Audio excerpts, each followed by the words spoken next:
I have no intention of taking Joe in. Just put him in some facility or something.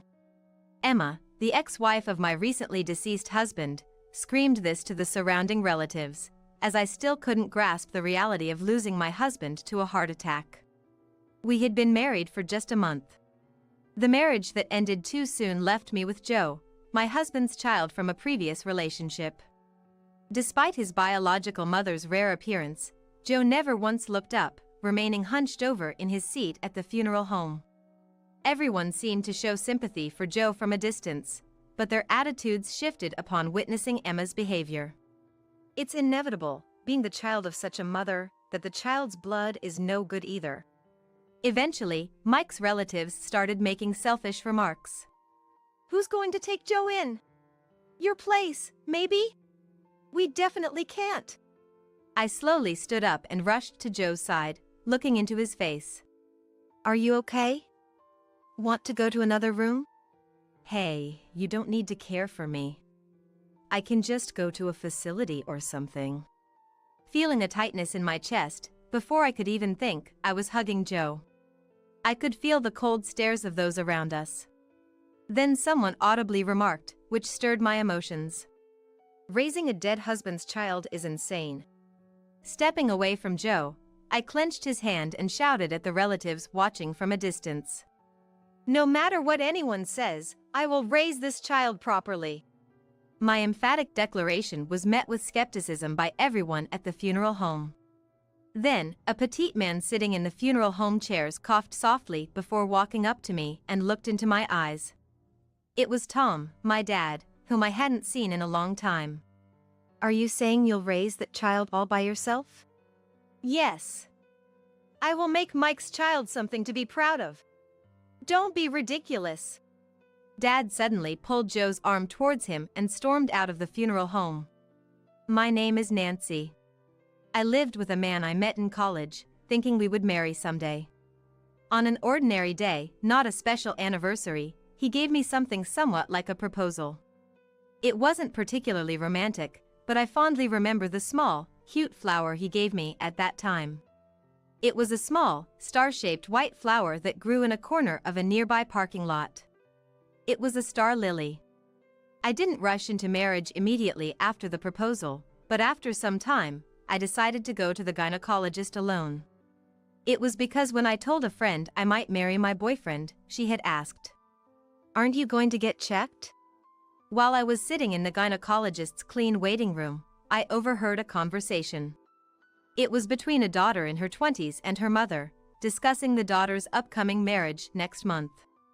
I didn't intend to eavesdrop, but the mother spoke loudly, mentioning her daughter was there for a bridal check.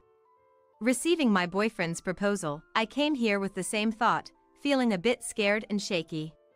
What if the examination today reveals some disease? How should I explain it to him? I wanted to ask the chatting mother and daughter sitting next to me. Hey, if you found a disease, would you still marry your loved one? The warm sunlight through the window brightened the waiting room. As the parent and child who finished their consultation earlier left with smiles, it was my turn for the examination.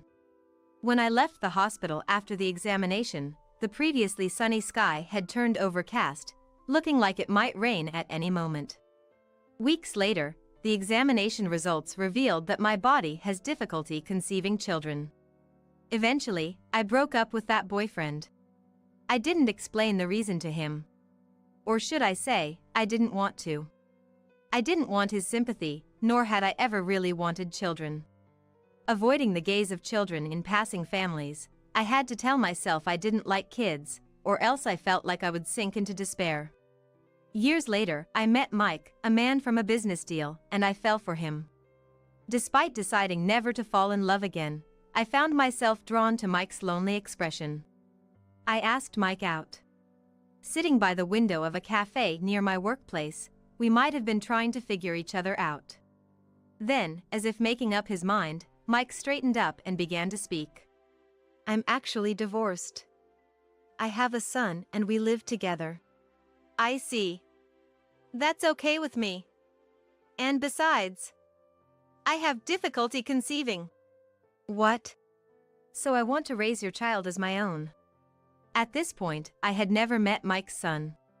But I was determined to cherish him if he was my own. Mike smiled sadly for a moment before whispering in a soft, thin voice, "Thank you." And that's how our relationship began. Emma, Mike's ex-wife, apparently abandoned her household and childcare duties and left the home. It's unclear if that was the direct cause, but Joe, their son, must have felt lonely. Despite being only 10 years old, he would hang out with older friends near the station late into the night. Mike's job kept him busy, often returning home late, leaving little time to connect with Joe. Soon after we started dating, I asked for an opportunity to meet Joe, and sincerely told him that I was seriously considering marriage with Mike. I then decided to visit their home daily, preparing meals and spending time with Joe. I cooked kid-friendly dishes like pizza, chicken nuggets, and pasta, making sure he ate plenty. Initially hesitant, Joe began to open up and show his genuine, childlike side. Joe, do you like tonight's dinner? Yeah, it's delicious. I wanted to stop Joe from wandering out at night, so I would finish my work early and always come by in the evening to cook. That alone made Mike deeply grateful, and a year into our relationship, we decided to get married. Legally becoming Joe's parent filled me with happiness. We didn't report our marriage to my parents. Mike's parents had already passed away. It wasn't that I had a bad relationship with my parents or any special circumstances, I just hadn't seen them for many years. I was raised by my father after losing my mother at a young age. I'd like to meet Grandpa someday. Joe said so, smiling, and to that, with little hesitation, I nodded. After getting married, I tried harder than ever to cook for Joe and do as much motherly things as possible. But I had no motherly role model. My father was always busy with work, and I don't have many memories of being doted on.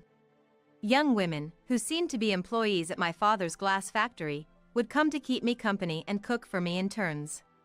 The sound of glass clinking, echoing from the nearby factory until night, still lingers in my ears.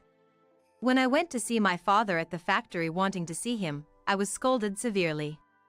So, I hid in the shadows and watched him from a distance.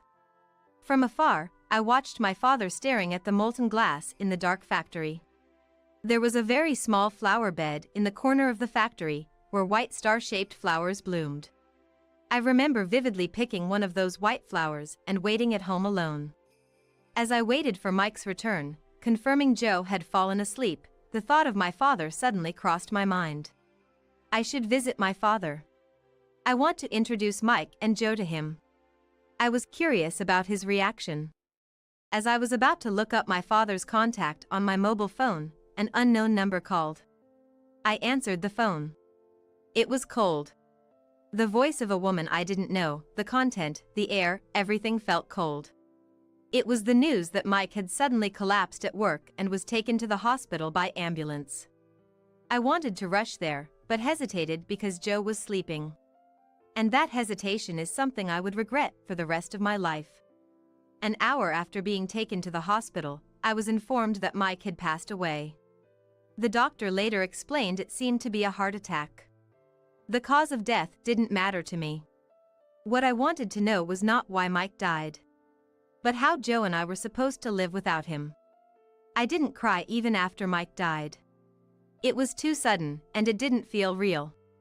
Without much thought, I blandly discussed funeral arrangements with the funeral home the hospital referred, and the proceedings went on mechanically.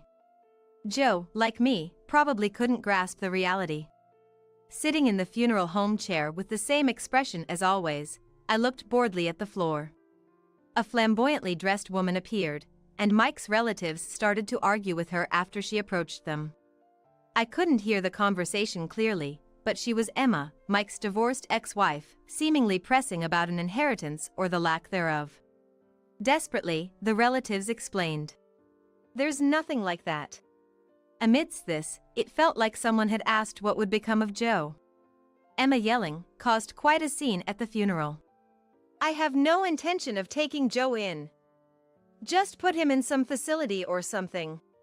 Can't you see he's the one who's hurt the most? Can you not speak so thoughtlessly?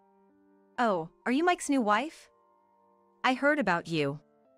He died shortly after getting remarried, right? What are you going to do in this situation? You have no connection to Joe at all. You can't possibly feel a bond after just 1 month of being a parent and child, can you? As I continued to glare silently, Emma shrugged and smirked. You seem young. You'd better make a choice you won't regret. With those parting words, she left the funeral home. Despite his real mother making an appearance for the first time in a while, Joe never once looked up. Everyone seemed to show sympathy for Joe, but their attitudes changed after witnessing the ex-wife's behavior. It's clear, being the child of such a mother, that child is beyond help too. Whispers began circulating that it's impossible to fight blood and how there's no obligation to raise a child not related by blood. Eventually, Mike's relatives started making selfish remarks. Who's going to take Joe in? Your place, maybe? We definitely can't. Are you okay? Want to go to another room? Hey, you don't need to care for me. I can just go to a facility or something. Feeling a tightness in my chest, before I could even think, I was hugging Joe. I could feel the cold stares from those around us. Someone said loud enough for me to hear. Raising a dead husband's child, are you out of your mind? That's when my emotions surged. Stepping away from Joe, I clenched his hand and shouted at the relatives watching from a distance. No matter what anyone says, I will raise this child properly. Calm down a bit. You have no obligation to do this. Honestly, it would be better for your future to just put him in a facility. Shut up. Even if I'm alone, I'll make sure to raise him right. My defiant declaration was met with skepticism by everyone at the funeral home. What would become of Joe's life if I also disappeared from his side now that Mike was gone? I won't let him be lonely like I was as a child. I refused to let that happen. Then, a petite man sitting in the funeral home chairs coughed softly before walking up to me and looked intently into my eyes. It was Tom, my dad, whom I hadn't seen in a long time. Are you saying you'll raise that child by yourself? Yes. I will make something of Mike's child. Don't joke. You have no idea how hard that's going to be. Dad suddenly pulled Joe's arm towards him and stormed out of the funeral home. Ignoring the other relatives' stunned reactions, we faced each other in the parking lot just outside. I followed and tried to pull Joe away from my father, but was pushed back with a strength that belied his small stature. Your name's Joe, right? I'm your grandfather. What? Yeah. How about it? You'd have to move, but would you come live with me? There's a factory near my house where I work. It's a bit noisy. As Joe struggled to respond to the sudden invitation, Dad turned to me with a sad look and said, Nancy, come home. He suggested it would be sad and difficult for a child to be raised by just a woman, and that I should come back to my family home. After the funeral, the relatives stopped bothering me with unnecessary comments. It was as if they no longer wanted to be involved with Joe and I. I had been determined to raise Joe on my own, but it was just bravado. I was actually scared, anxious, and wanted to disappear. Joe hadn't cried since Mike passed away. And I hadn't yet felt the reality of his death, nor had I felt truly sad. But when Dad reached out to me with a look of concern, something inside me broke free, and I found myself crying in my dad's arms like a child. Are you okay? I felt Joe watching me as I continued to cry. After that, Joe and I vacated our apartment and left home. Dad came to pick us up, and we headed to my childhood home in his car. The scenery passing by the car window seemed melancholic, making me feel as if the memories I had with Mike were drifting further away. Upon returning home, a new life for Joe and I began. From his first day at the new school, something was off about Joe. I casually encouraged him, saying it's not easy to make friends right away, and sent him off to school as usual the next day. I started helping out at the glass factory my father ran. Inside the factory, a few male craftsmen were blowing glass to make dishes. My job was to inspect the finished glass products. picking up each item one by one and wiping it down with a cloth. I felt deeply moved, now as an adult doing the very work I was scolded for watching from a distance as a child because it was dangerous. Among the employees, there was a veteran lady who used to take care of me, and she happily remarked how the once little Nancy was all grown up. Though Dad no longer manufactures glass as an active craftsman, he was chatting with what seemed like a salesperson at a small desk near the workshop. I occasionally watched the glass blowing process from the corner of my eye while doing my job. The sight of the molten glass glowing orange in the furnace, being gathered on the end of a long rod and blown into a balloon-like shape, was nothing short of magnificent. I felt a slight desire to try it myself. But there was no atmosphere for beginners to experience glass blowing in this factory. The craftsmen worked silently, fluidly forming glass. Realizing that my father was the one leading these skilled craftsmen filled me with a bit of pride. At that time, I believe I was doing my best to adapt to this unfamiliar new life. And Joe probably was too. At a school PTA meeting, a nosy parent told me about Joe's situation at school. It seemed that the fact Joe and I were not blood related had already become a neighborhood rumor, and many students at his school were talking behind his back. Hearing this left me with a heavy heart as I started to walk, filled with various thoughts. I had been completely unaware of this, unable to even imagine it. It was something I should have considered, yet it had never crossed my mind. Mostly, I was overrun with regrets, excuses, a desire to escape, and the strong wish that Mike was still here with me. Returning home, I walked down the hallway and knocked on Joe's room door. Joe, can I come in? Don't open it. Joe's somewhat hoarse voice came through. After taking a breath, I quietly said, I'm sorry. Joe, if you're okay with it, could you tell me about what's happening at school? Joe didn't respond. I stood in front of the door for a while before eventually giving up and starting to prepare dinner. Day by day, conversations with Joe dwindled. Perhaps he sensed my forced smiles as I tried to inquire about school. He stopped sharing anything about his daily life. Eventually, Joe stopped going to school and began shutting himself in his room, living like a recluse. Though he was supposed to be at school in the mornings, it seemed he returned home after I left for work. Even at work, where I needed to concentrate, I found myself thinking about Joe, leading to mistakes like dropping freshly made glassware and getting scolded. Dad noticed my distress and offered to talk with me. However, I felt unable to share my troubles with my father, who had left me to focus on his work during my childhood. Yet, Dad kept calling me after work. Talk to me if something's wrong, he would repeatedly say. Despite his insistence, I couldn't bring myself to confide in Dad. Each time he said to talk to him if something happened, it felt as though he was reminding me to protect Joe, leading me to ponder every night until I came up with an idea. One morning, I quietly handed Joe a mobile phone while he was eating breakfast. Seeing his suddenly brightened expression, I smiled a little. I bought a mobile phone, matching with mine. If it's hard to talk about school stuff, you can text me. I might be able to help. Okay. Joe carefully cradled the new mobile phone placed on the table with both hands. For a while, there was no contact from Joe. Considering I hadn't had time to teach him how to use the mobile phone, it seemed natural, until one day, I suddenly received a message. It was written that he had learned how to use the mobile phone from a kind employee at the glass factory, so he decided to send a message. Gradually, though sparingly, he began to share things about school through messages. As a mother, I wanted to do everything I could, but even after hearing about his school life, there wasn't much I could do to help, except to send encouraging words through messages. Still, I wondered if that had made Joe happy. After getting the mobile phone, he started going to school regularly and began to lead a normal school life. Even as a middle schooler, he went to school diligently without causing any major problems, and eventually became a high school student. By this time, Joe had stopped needing to communicate through messages and would talk to me face to face about his day at school, impressing me with his candidness. One holiday, Dad took Joe for a tour inside the glass factory.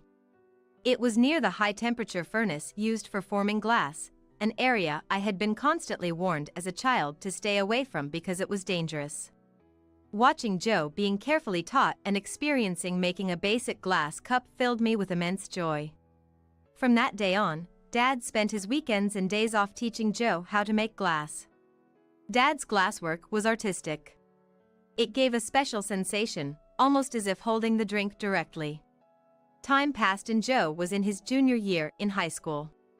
He wasn't interested in going to college, nor was he enthusiastic about getting a job, struggling to decide on a career path. The pressure from teachers and the inability to choose a post-graduation path until winter might have been partly my fault as his parent. During weekends, while I was busy with paperwork in a corner of the factory, Joe and Dad would take breaks together, sitting and staring at the heated glass furnace. Does it make sense to do manual work in an era when most factories are transitioning to machines for glass production? Joe asked Dad out of curiosity, to which Dad responded with a thoughtful look, crossing his arms. During his adolescence, it's unclear how Joe viewed Dad as a craftsman, but Dad seemed to ponder deeply over Joe's words. People say our job is a dying industry. But we're still making a living out of it, which means there's value in it. There are people who appreciate the glass I make. Aren't you scared of going bankrupt? I'm terrified, to be honest. Bankruptcy is scary. I brought over cups of coffee to them, using the glass cups Joe had made as practice. Dad looked at Joe's glass and sipped his coffee, showing a hint of sadness. When machines started taking over the glass industry, I was young. Nancy was little, and I didn't have time to play with her. Every day was filled with fear and no room for relaxation. I was desperate not to lose my mind from all the work. I wonder if Mom was lonely too. Probably.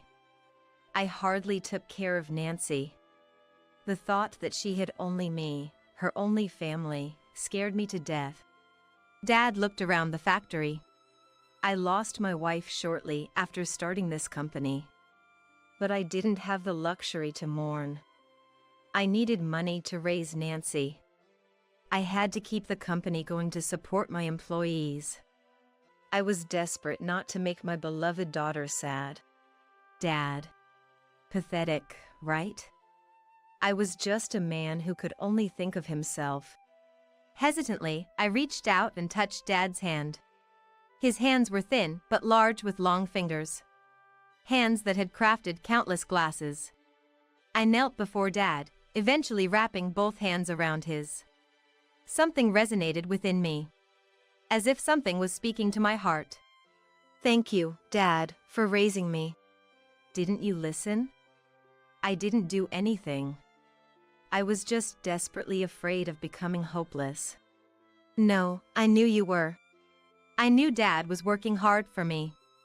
I used to watch my father work hard from outside the factory, always finding ways to pass the time at the factory entrance. The handmade flower bed that changed with the seasons had been planted by someone. Then one day, when I was still young, one of my employees taught me who had been making these flower beds. I was told it was Dad who planted them. There was no way Dad could be interested in flowers. Surely, it was planted for me, thinking all girls like flowers. Now, no more flowers were planted there. When the star lilies that had sprouted from seeds carried by the wind bloomed around the factory, Joe graduated high school and started working at Dad's glass factory. Dad, who had been focusing more on paperwork, began working with glass again. The intricate glass works he created was purely magnificent, and both Joe and I respected him for it. As time passed, Joe married a woman introduced by Dad and built a duplex house, insisting we live together despite my initial refusal. Dad was also invited to live with us, but he refused. I can't sleep unless I'm near the workshop. Eventually, when my grandchild was born and Joe was busy with work, I took care of the baby. Walking with the baby, I pointed out Joe working in the factory. Look, there's Dad. I tilt my grandson's face slightly to look at Joe. Without saying a word, the baby suddenly pointed at a small star lily at our feet. The delicate star-shaped flowers scattered around the factory, and as I set the baby down, it happily played with the flowers. What are you doing? That's dangerous. Joe came out of the factory, scolding yet looking at his child with joy. I hope to protect this small life that lies beyond this smile forever. If you're going to have your ovaries removed, you're not planning to bury a child, right? Since you're no longer needed, can you divorce me? My husband Michael confronted me with divorce papers. What are you talking about? I won't forgive you if this is a joke, in such a situation. Just a few days ago, I was rushed to the hospital with sudden abdominal pain. The diagnosis suggested the possibility of ovarian cancer. And I was admitted for surgery the following day. This is no joke. I've been putting up with this until now. No, the real endurance had been mine. Living with the in-laws and their harassment. Why should I be the one presented with a divorce petition? On the day before my surgery. Anger, sadness, despair, a mix of emotions overwhelmed me as I covered my face. Then, to add insult to injury, I heard the voices of the in-laws, Kevin and Stella. A barren woman should quietly step aside. It's shameful for a woman of your age to cling to a younger husband. These 3 years have been a waste of time for Michael. Please disappear from our lives quickly. Their words cut deep into my heart. Fighting back tears, I managed to steady my trembling right hand with my left and furiously signed my name. All right, this makes us complete strangers. With that, Michael pocketed the divorce papers. As he was leaving, Michael said, "Actually, there's a nice girl at work lately. She's young, cute, and healthy. Ah, it was right not to take the ugly genes from an old hag." I was speechless at his cruel words. Little did I know, meeting Michael again 3 years later would turn out to be quite unexpected. My name is Ava.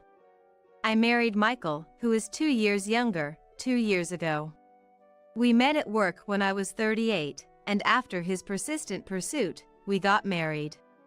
Having given up on marriage, I initially refused his advances.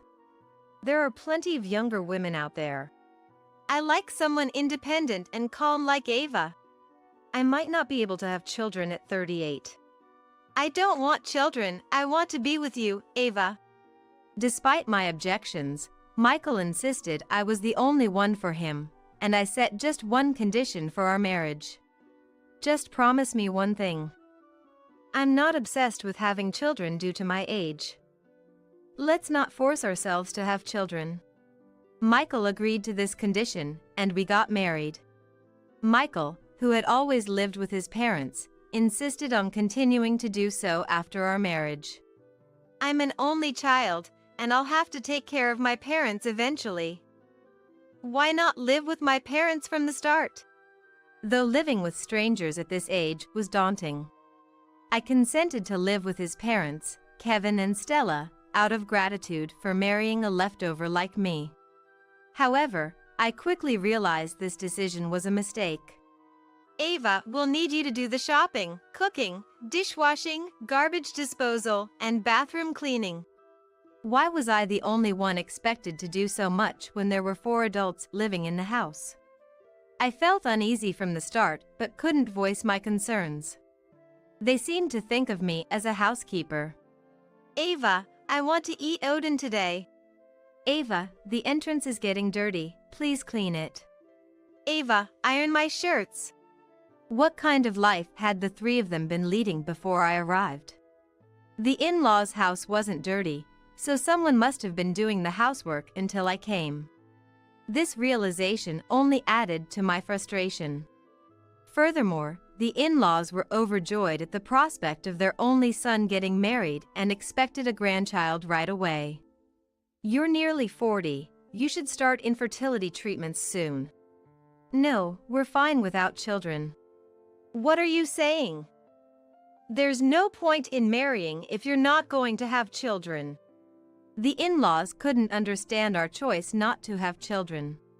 Well, we're not young anymore, so we decided not to be too nervous about having children," Michael said, trying to convince his parents at first. But the in-laws were persistent. No matter how much Michael tried to persuade them, the question of when we were going to have a grandchild would resurface after a few days. One day, Michael came into the room, red-faced. "Mom said I should get checked at the hospital because it might be my fault you're not getting pregnant." Feeling wounded in his male pride, Michael started taking it out on me. "It's not my fault, is it? Michael is just hurting himself." Of course, I didn't say it out loud, but my dissatisfaction grew day by day. "We're proving it's your fault we can't have kids. We're going to the doctor." Eventually, Michael said something like that. However, I had no intention of undergoing fertility treatments, so naturally, I ignored what he said and lied about being too busy with work to escape from my in-laws' house. "I'm home." "Listen, Mom." The only saving grace was that my parents' house was near my office. Before going home, I'd stop by my parents' house to vent my frustrations. There, my loving parents, Thomas and Olivia, who had already retired and were enjoying their later years, were waiting for me. I wonder how they felt about their daughter, who got married close to 40, exploding with complaints about her in-laws and husband so soon after getting married. At first, I felt sorry for my parents, but they listened to my complaints as if they were a snack to accompany their drinks. "Ava, what's wrong today? We got some nice liquor from the neighbor, let's drink together." Perhaps it was because my parents took it so lightly that I was able to complain. Why does everyone think marriage equals children? Plus, pregnancy and childbirth are all tough on women. And then to have the husband's parents complain. People are just set in their ways, especially as they get older. I'm told I've softened with age. Dad has mellowed with age, hasn't he? Maybe Michael will turn out like Dad? With time, this situation will probably become a laughing matter. Just like this, my parents always encouraged me. Having my parents on my side always gave me strength, and I was somehow able to continue my marriage. Then one day, on my way home from work, I suddenly felt severe pain in my lower abdomen. "What's this pain?" Cold sweat broke out due to the pain, and I couldn't stand, sitting down on the sidewalk. I tried to search for my mobile phone to call for help, but my hands were shaking so much from the pain that I couldn't properly search for it. Fortunately, a passerby noticed and called an ambulance for me. At the hospital, after various tests, I was told there was a possibility of ovarian cancer. "Could you contact your family immediately?" Asked by the nurse, I called Michael. It was past 7 p.m., and Michael should have been home, but he didn't answer the phone no matter how many times I tried. Reluctantly, I called Mom. "I'll be there right away. You'll be okay, Ava." Mom encouraged me and soon arrived at the hospital with Dad. Tears streamed down my face the moment I saw my parents. I wasn't strong enough to face cancer alone after turning 40. Mom gently stroked my back. With my parents, I listened to the doctor about my condition. "The right ovary is highly likely to be cancerous. We recommend the removal of both ovaries and the uterus." "Does that mean I won't be able to get pregnant?" "Yes." "Are you hoping to get pregnant, Ava?" I hesitated. Honestly, at 41, I wasn't that desperate to have children. But, given the pressure for children from the in-laws and Michael, I felt a moment of resistance to making my body unable to bear children. "Is there another treatment option if I wanted to get pregnant?" I asked timidly. "You have to think about your body first." My parents looked worried. The doctor quietly said to me, "There are options, but further tests are needed to see if they're applicable to Ava." My parents were probably surprised I was still concerned about getting pregnant. I was surprised myself. I couldn't quite express my feelings, but the thought of having both of my ovaries and my uterus removed without ever having had children made me feel indescribably empty. Maybe if I don't give up and keep trying, Michael, Kevin, Stella might change their minds about me. That thought crossed my mind. I can't completely give up on getting pregnant. Can you leave one ovary? The doctor looked into my eyes and nodded. I understand how you feel, Ava. However, depending on the progress, there might still be a need to remove everything. As a result of the discussion with the doctor, surgery to remove my right ovary, the site of the tumor, was scheduled for 5 days later. If the tumor was confined to the right ovary, we would see how it goes with the addition of chemotherapy. If there's any spread, you must give up on pregnancy for good, the doctor emphasized, and I nodded firmly. Thankfully, my parents quietly supported me without saying anything about my decision. Mom came to the hospital every day, taking care of me when I was feeling down. Did Michael get in touch? No. He doesn't answer the phone, and he hasn't responded to my messages about being hospitalized. I don't understand what's going on with Michael. My parents were silent, seemingly not having realized how much their daughter's marriage had deteriorated. Maybe he's just busy. Dad and Mom have plenty of time, so don't worry about things like laundry. Oh, I'll buy your favorite pears later. Mom tried to keep my spirits up by being cheerfully supportive. I was deeply moved by my parents' warmth. I decided to do my best in the surgery for my parents as well. Just then, Michael and the in-laws entered my hospital room. It was the day before the surgery. I glared at the three of them. Why are you ignoring my calls and messages? Michael casually responded. Seems like you've been through a lot. Good job. Expecting him to apologize for not contacting me, I was speechless. Why can he speak so indifferently about his wife undergoing surgery? Anger welled up inside me, and I glared at them even more. Seeing my reaction, the three of them exchanged some words, then looked at me with a disdainful smile. Leave! I don't want to see your faces! Unable to hold back, I yelled at them, forgetting we were in a hospital. Then Michael walked up to me and thrust a piece of paper at me. If you're going to have your ovaries removed, you can't have kids, right? Since you're useless to me now, will you divorce me? The paper Michael thrust at me was a divorce petition. What are you talking about? I won't forgive you for joking about this in such a situation. It's no joke.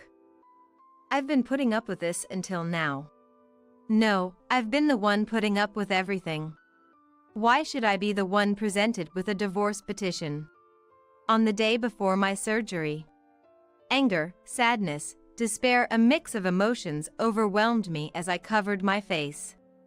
Then, to add insult to injury, the in-laws spoke up. A barren woman should quietly step aside. It's shameful for a woman of your age to cling to a younger husband.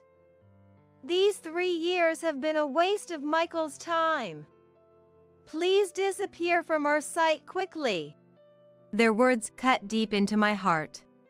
Choosing a treatment that left open the possibility of pregnancy for their sake now seemed foolish.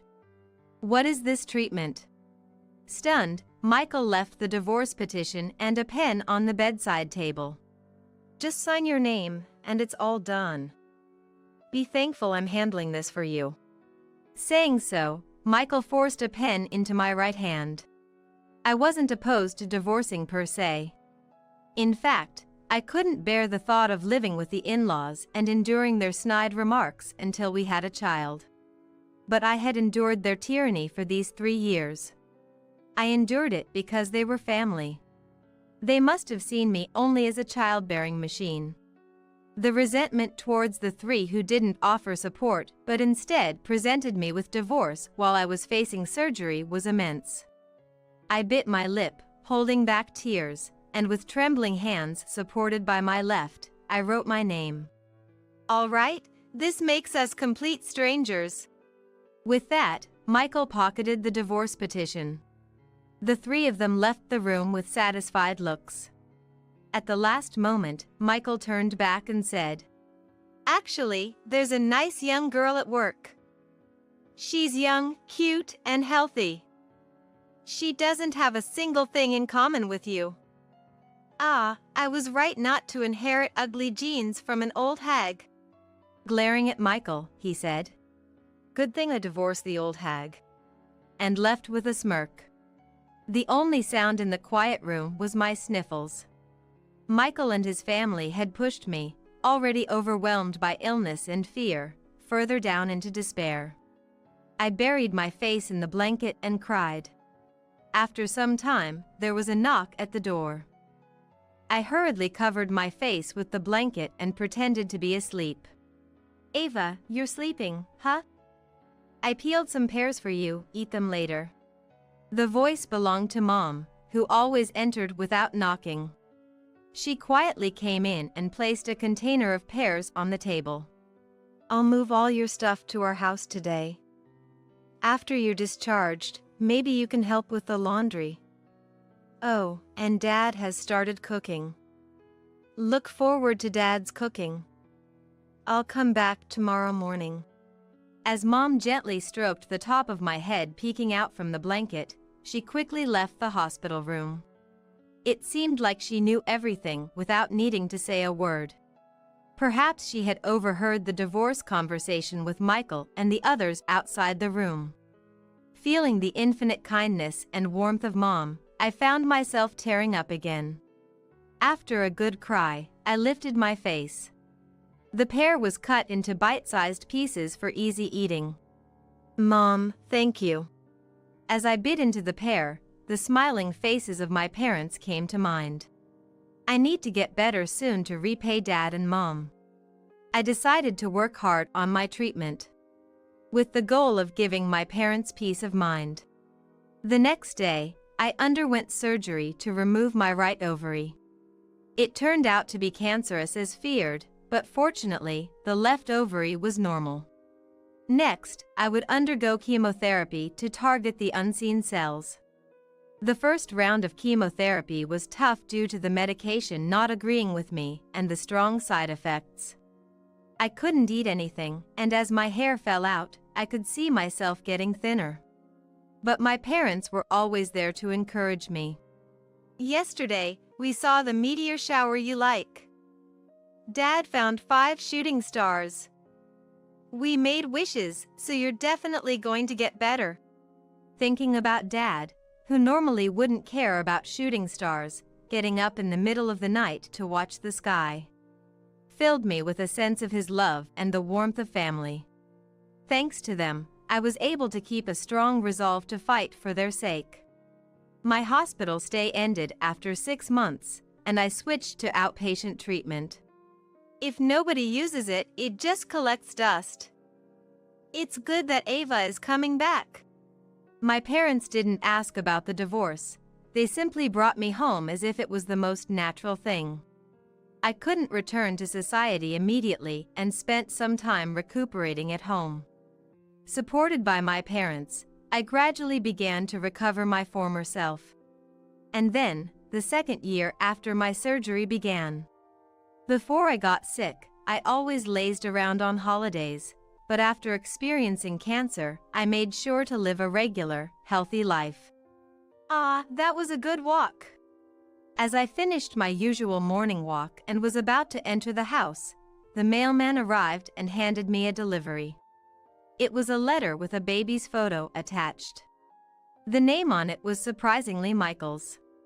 While I was fighting my illness, the man who left me had found happiness and even had the child his in-laws wished for. I wondered what he intended by letting me know this fact.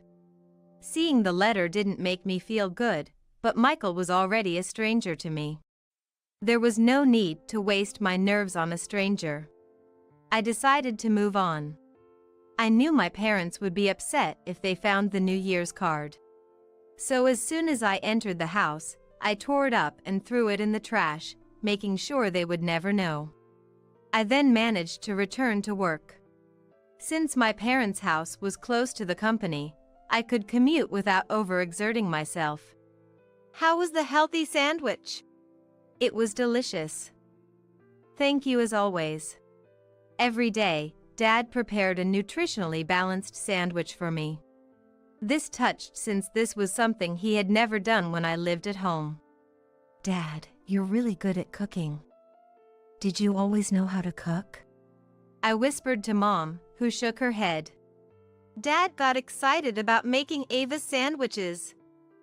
He improved his cooking skills over the last few months. Watching Dad happily make sandwiches while humming, I could tell he was truly happy to see me well. Parents always give their children unconditional love, no matter their age. I wished I could be a parent who gives unconditional love like them. That thought made me smile. Having one ovary left didn't matter since I was still single. But I needed to stay healthy for my parents. And I promised myself to repay them one day. I have decided once again. Then, one day, Michael and the in-laws suddenly appeared in front of me. They were waiting for me to return from work in front of my parents' house. Ava. Michael murmured my name as they all apologized profusely without caring about the onlookers. I was wrong. I want to start over. What is he talking about now? Especially since Michael already had a child. I was furious with Michael for his irresponsibility and the in-laws who followed him like fish droppings, apologizing together. As I glared at them silently, Michael began to explain. I was deceived. According to Michael, he married the young woman from his workplace right after divorcing me. Because she was already pregnant. Knowing now that he had cheated on me while we were still married made me upset, even after all this time. Then, just like the letter said, they had a son and were supposedly living a happy life until it was discovered that Michael's current wife was having an affair with another man. Michael became suspicious when she always stepped outside to take calls and never let her mobile phone out of her sight. He decided to hire a detective, and that's when he found out. Even more shocking was that the son he believed was his turned out to be the child of his wife's lover. When confronted, his wife casually admitted to the affair and the truth about the child. Laughing, she said, Obviously, I'd choose his genes over yours. Who would want the genes of an ugly old man like you? That sounds familiar. I muttered, and Michael hung his head. I really am sorry. I've only just realized how terribly we treated you. Following Michael's lead, the in-laws also apologized. We won't say anything about the child anymore. Can't we start over? Dad and Mom are sorry, too. What convenient people they are. After everything they did, I couldn't understand how they had the nerve to appear before me so casually, and I didn't feel like talking to them. Then, alerted by the commotion at the entrance, a man and my parents came out of the house at just the right moment. Guests? What are you doing here? Mom raised her voice upon seeing Michael and the others apologizing in front of me.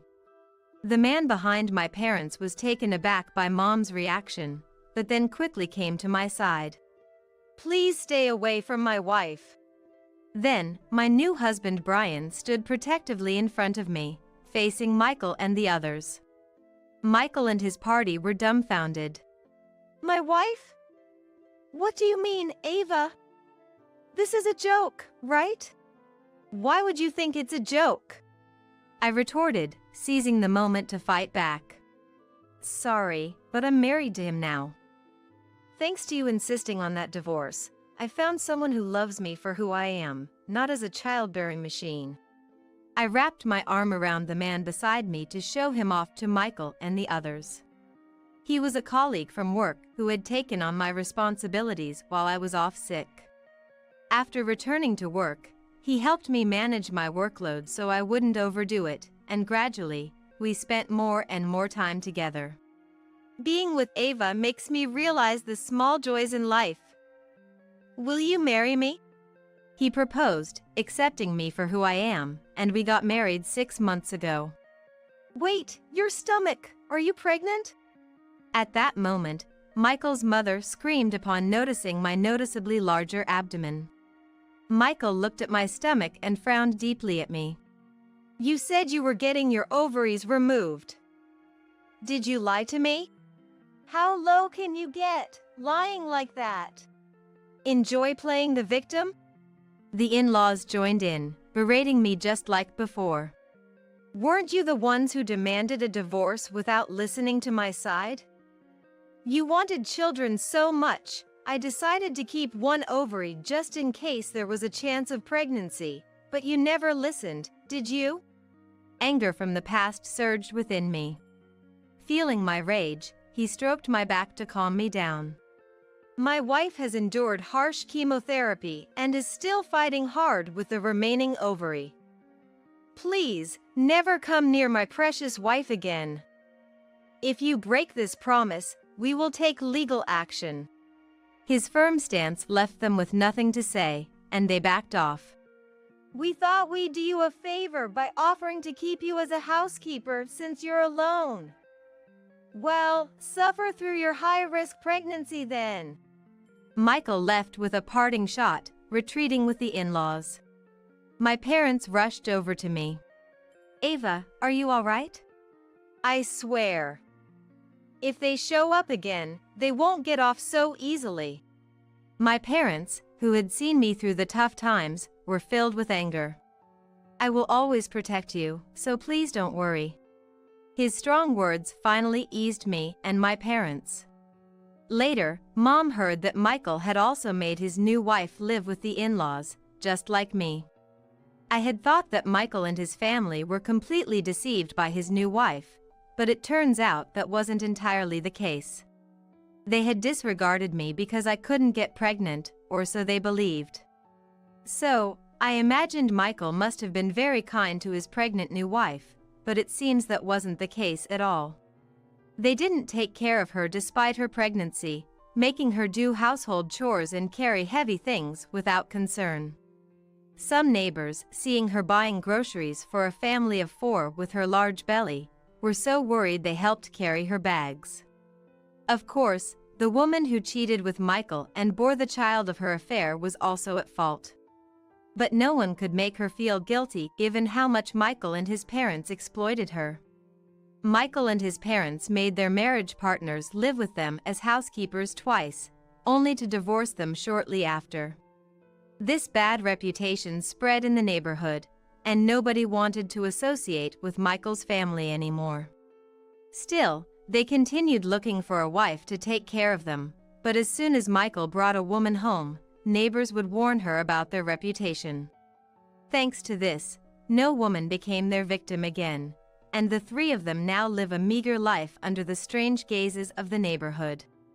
Was their house always full of trash before Ava married in? No, they kept it fairly clean. I guess without a wife, Stella must manage the household well.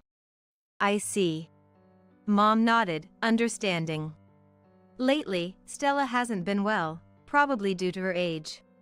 While Michael works, he has to take care of Stella, but with just the 2 men, the house has recently become neglected. They only have themselves to blame. They have to figure it out as a family of 3, blood-related. They need to deeply reflect on how they've mistreated their marriage partners. Mom, I'm home. Just then, my daughter and husband returned. Welcome back, we've been waiting. Let's play with Grandma. Seeing Mom, my daughter rushed into her arms with the brightest smile. My daughter turned 2 this year.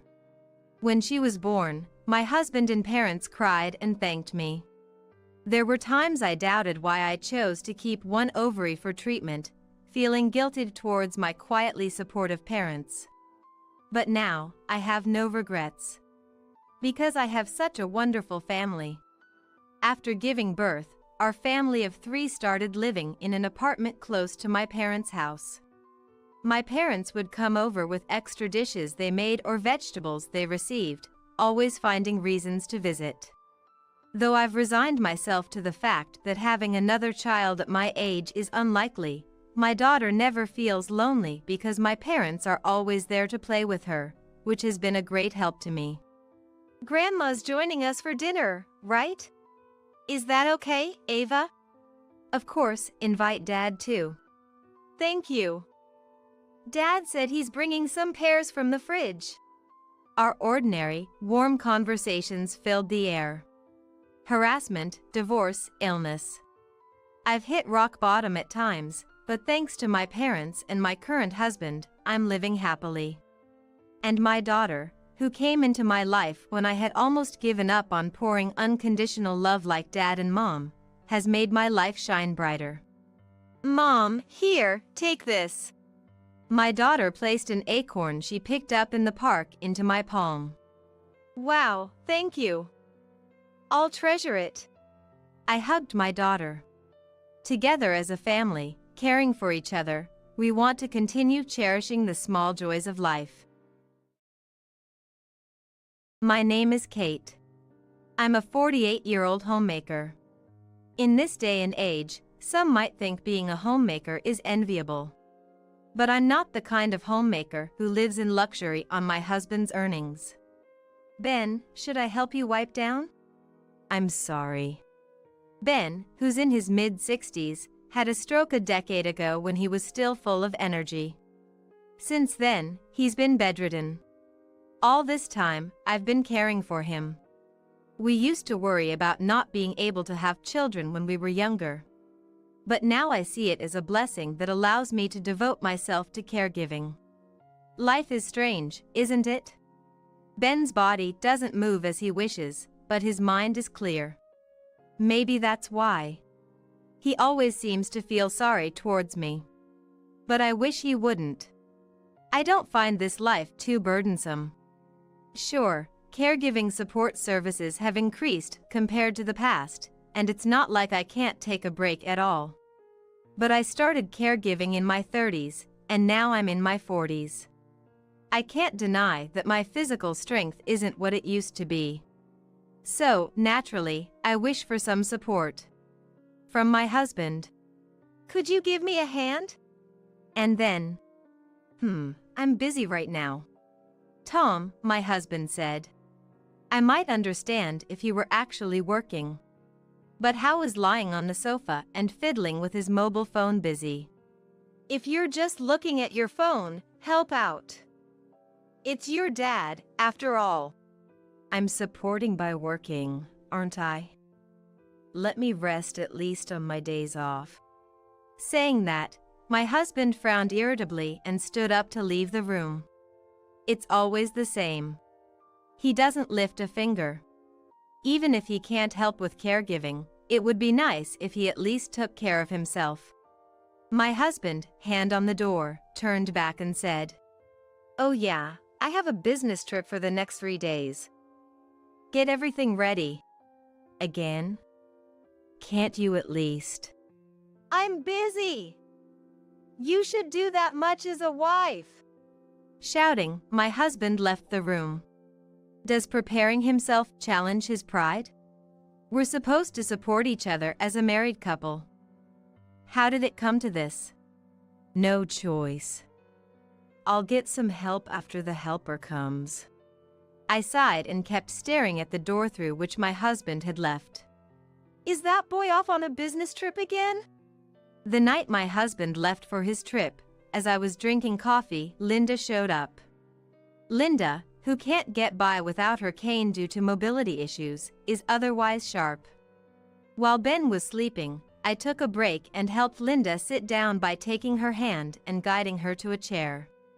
After taking a sip of the freshly brewed coffee and exhaling, Linda said with a hint of sadness, "He's always away on business trips several times a month. I wonder if that's really the case." Well, who knows? Linda and I are probably thinking the same thing. Harboring the same suspicions.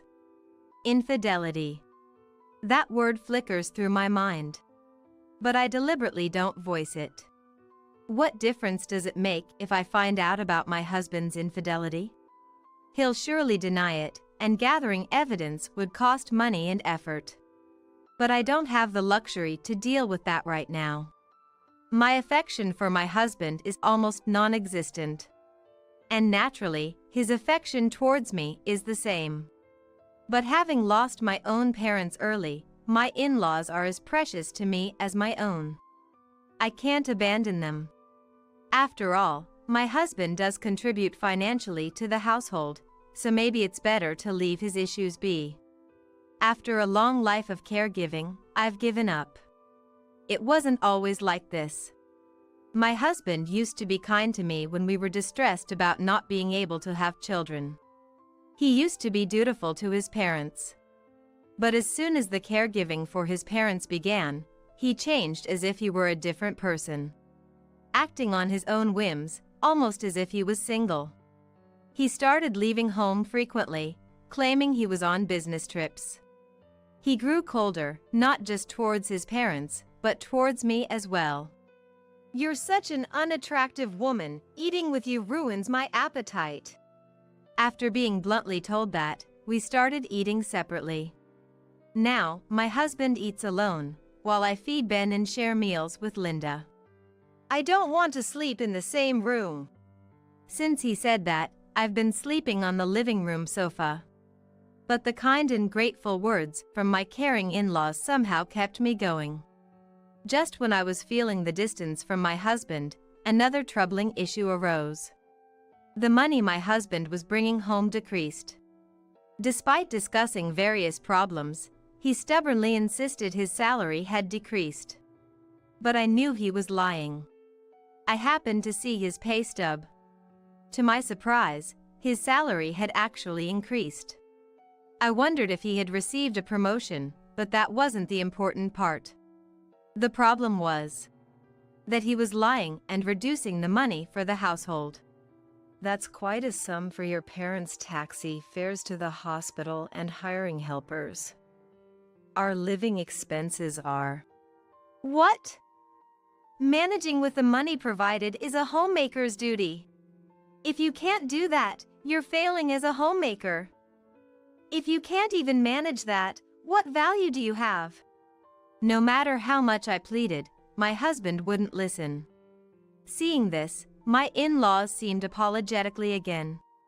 They even offered their meager pensions to help with the living expenses. Feeling sorry, I struggled to make ends meet with the money my husband gave. As a result, our meals became vegetable-centered and modest. My in-laws claimed to prefer such meals, but my husband would say, "How can I eat such plain food?" And he started dining out every night. Consequently, the money he brought home decreased even more. A vicious cycle that also lessened his time at home. And in proportion, my spirit dwindled away. On that particular day, Ben's condition suddenly worsened. A stroke had recurred. In no time at all, Ben passed away. Initially, I was stunned, but then tears wouldn't stop flowing. Linda and I hugged and cried in front of Ben, who looked as if he were merely sleeping.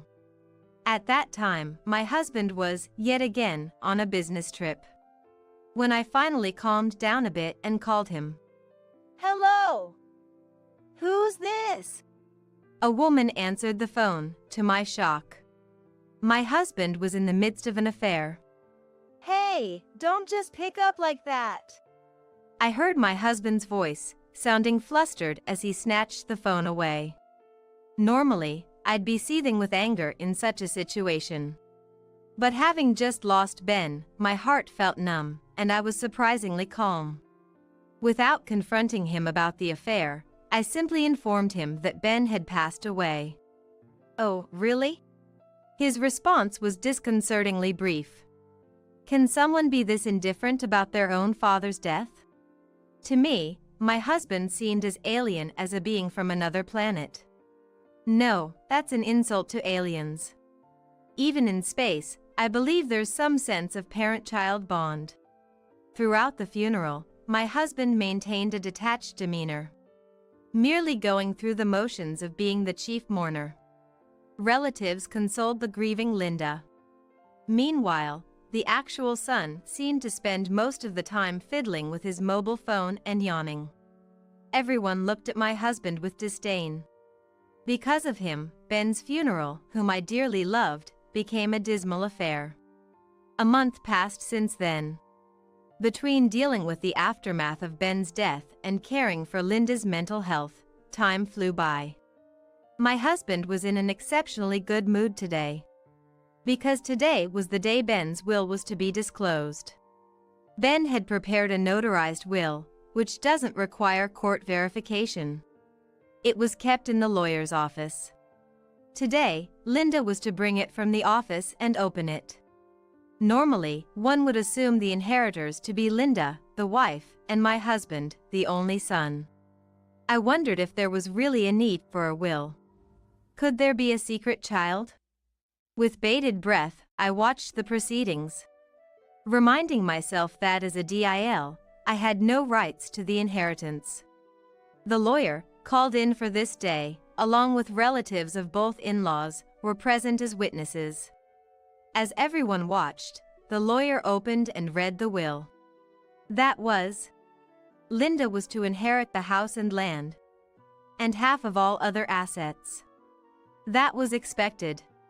But what followed was shocking. The remaining half wasn't left to my husband, the son. What? Kate and I are to inherit the remaining half equally? My husband stood up, shouting in disbelief. Indeed. The will unexpectedly left part of the inheritance to me. Stunned, I watched as my husband pointed at me and yelled furiously. Why does my wife have to take the inheritance? I'm the real son. Everything, apart from Mom's share, should obviously come to me. But the will states, I don't care. It's invalid. Invalid. My husband screamed at the lawyer. I was speechless, shocked by the sudden turn of events. But what my husband said next left me completely astounded. I was the one who mostly took care of Dad. She didn't do much. What? What is this man saying? I already knew he was a liar, but this lie was too much. He took care of Ben mostly? Who could say such a thing? I couldn't stay silent anymore and was about to speak when. What are you talking about? Have some shame, you foolish son. The shout didn't come from me. Unexpectedly, it was Linda. A dramatic soundtrack seemed to play as Linda's face filled the screen. Or at least, that's how it felt. Then, a close-up of my husband's shocked face. Silence fell over the room. Linda, usually so quiet and never raising her voice, had taken us all by surprise. My husband, stunned by her uncharacteristic fierceness, was speechless. In the midst of this, Linda continued. Mostly took care of Ben, you say? Which mouth of yours is saying that? You do nothing but play with your phone or watch TV every day. You don't even eat at home. You barely contribute any money to the household. And to top it off, you lie about business trips to cheat. You really don't deserve a cent of the inheritance. What? Is that true? Reacting to Linda's words were Ben's brothers. Strong-looking men due to their construction business.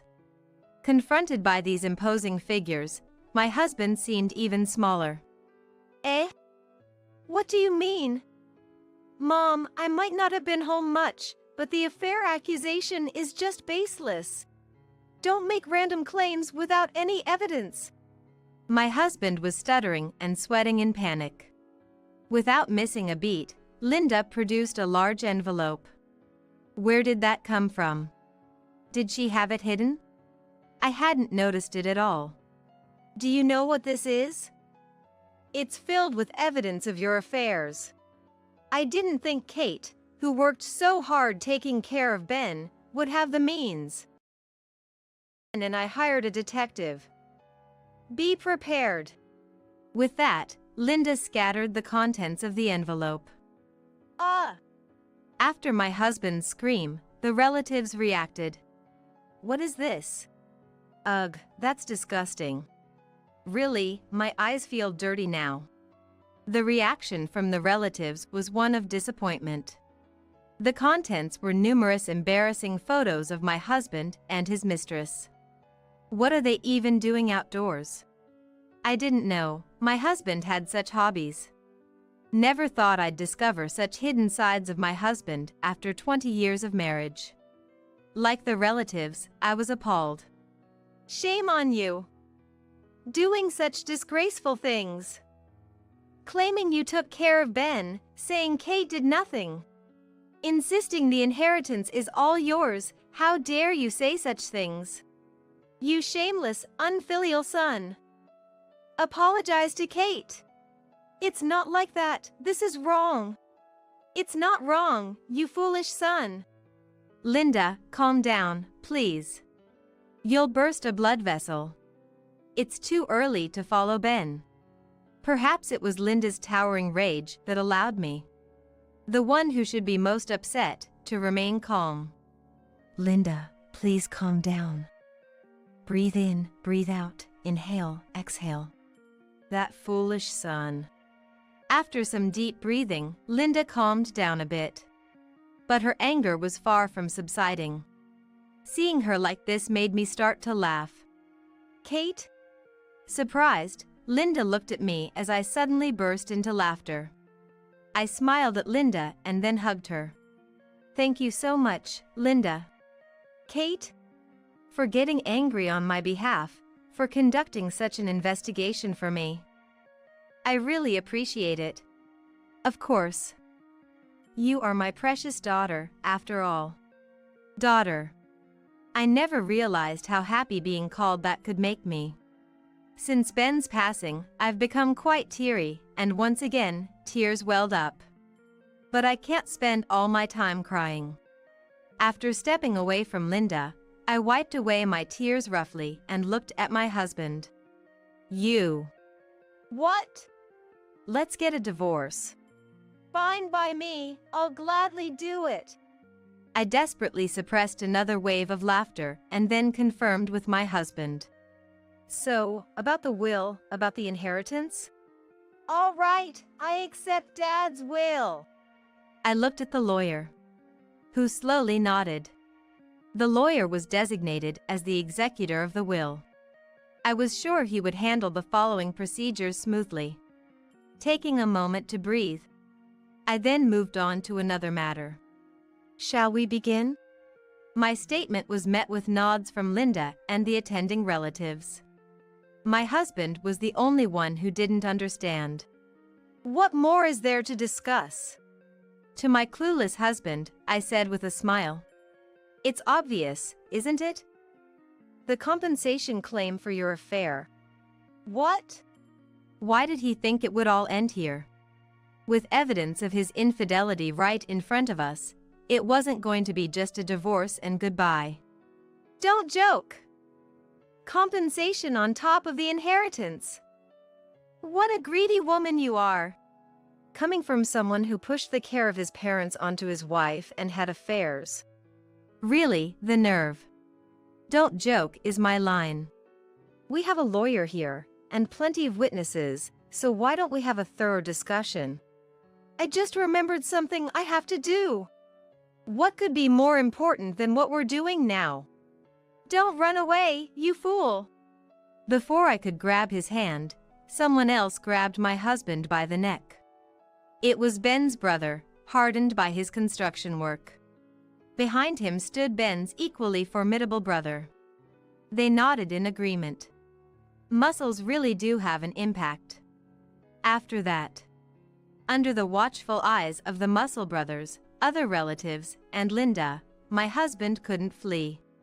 He had no choice but to stay and discuss until everything was settled. Today's another beautiful day. Looking up, the sky was cloudless and clear. Half a year had passed since then. Thanks to the lawyer, the inheritance proceedings went very smoothly. The divorce was finalized, and I was enjoying living alone. I really wanted to live with Linda, but now that we were strangers due to the divorce, Linda stubbornly refused, not wanting to make me her caregiver again. As a result, Linda moved into a nursing home with the money from selling the house. I visit her once a week.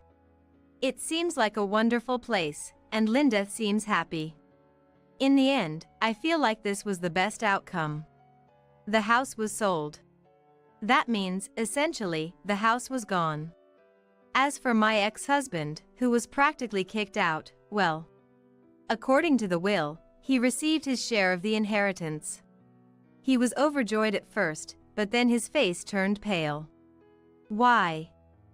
Because the inheritance had almost vanished. The reason goes without saying. Compensation, of course.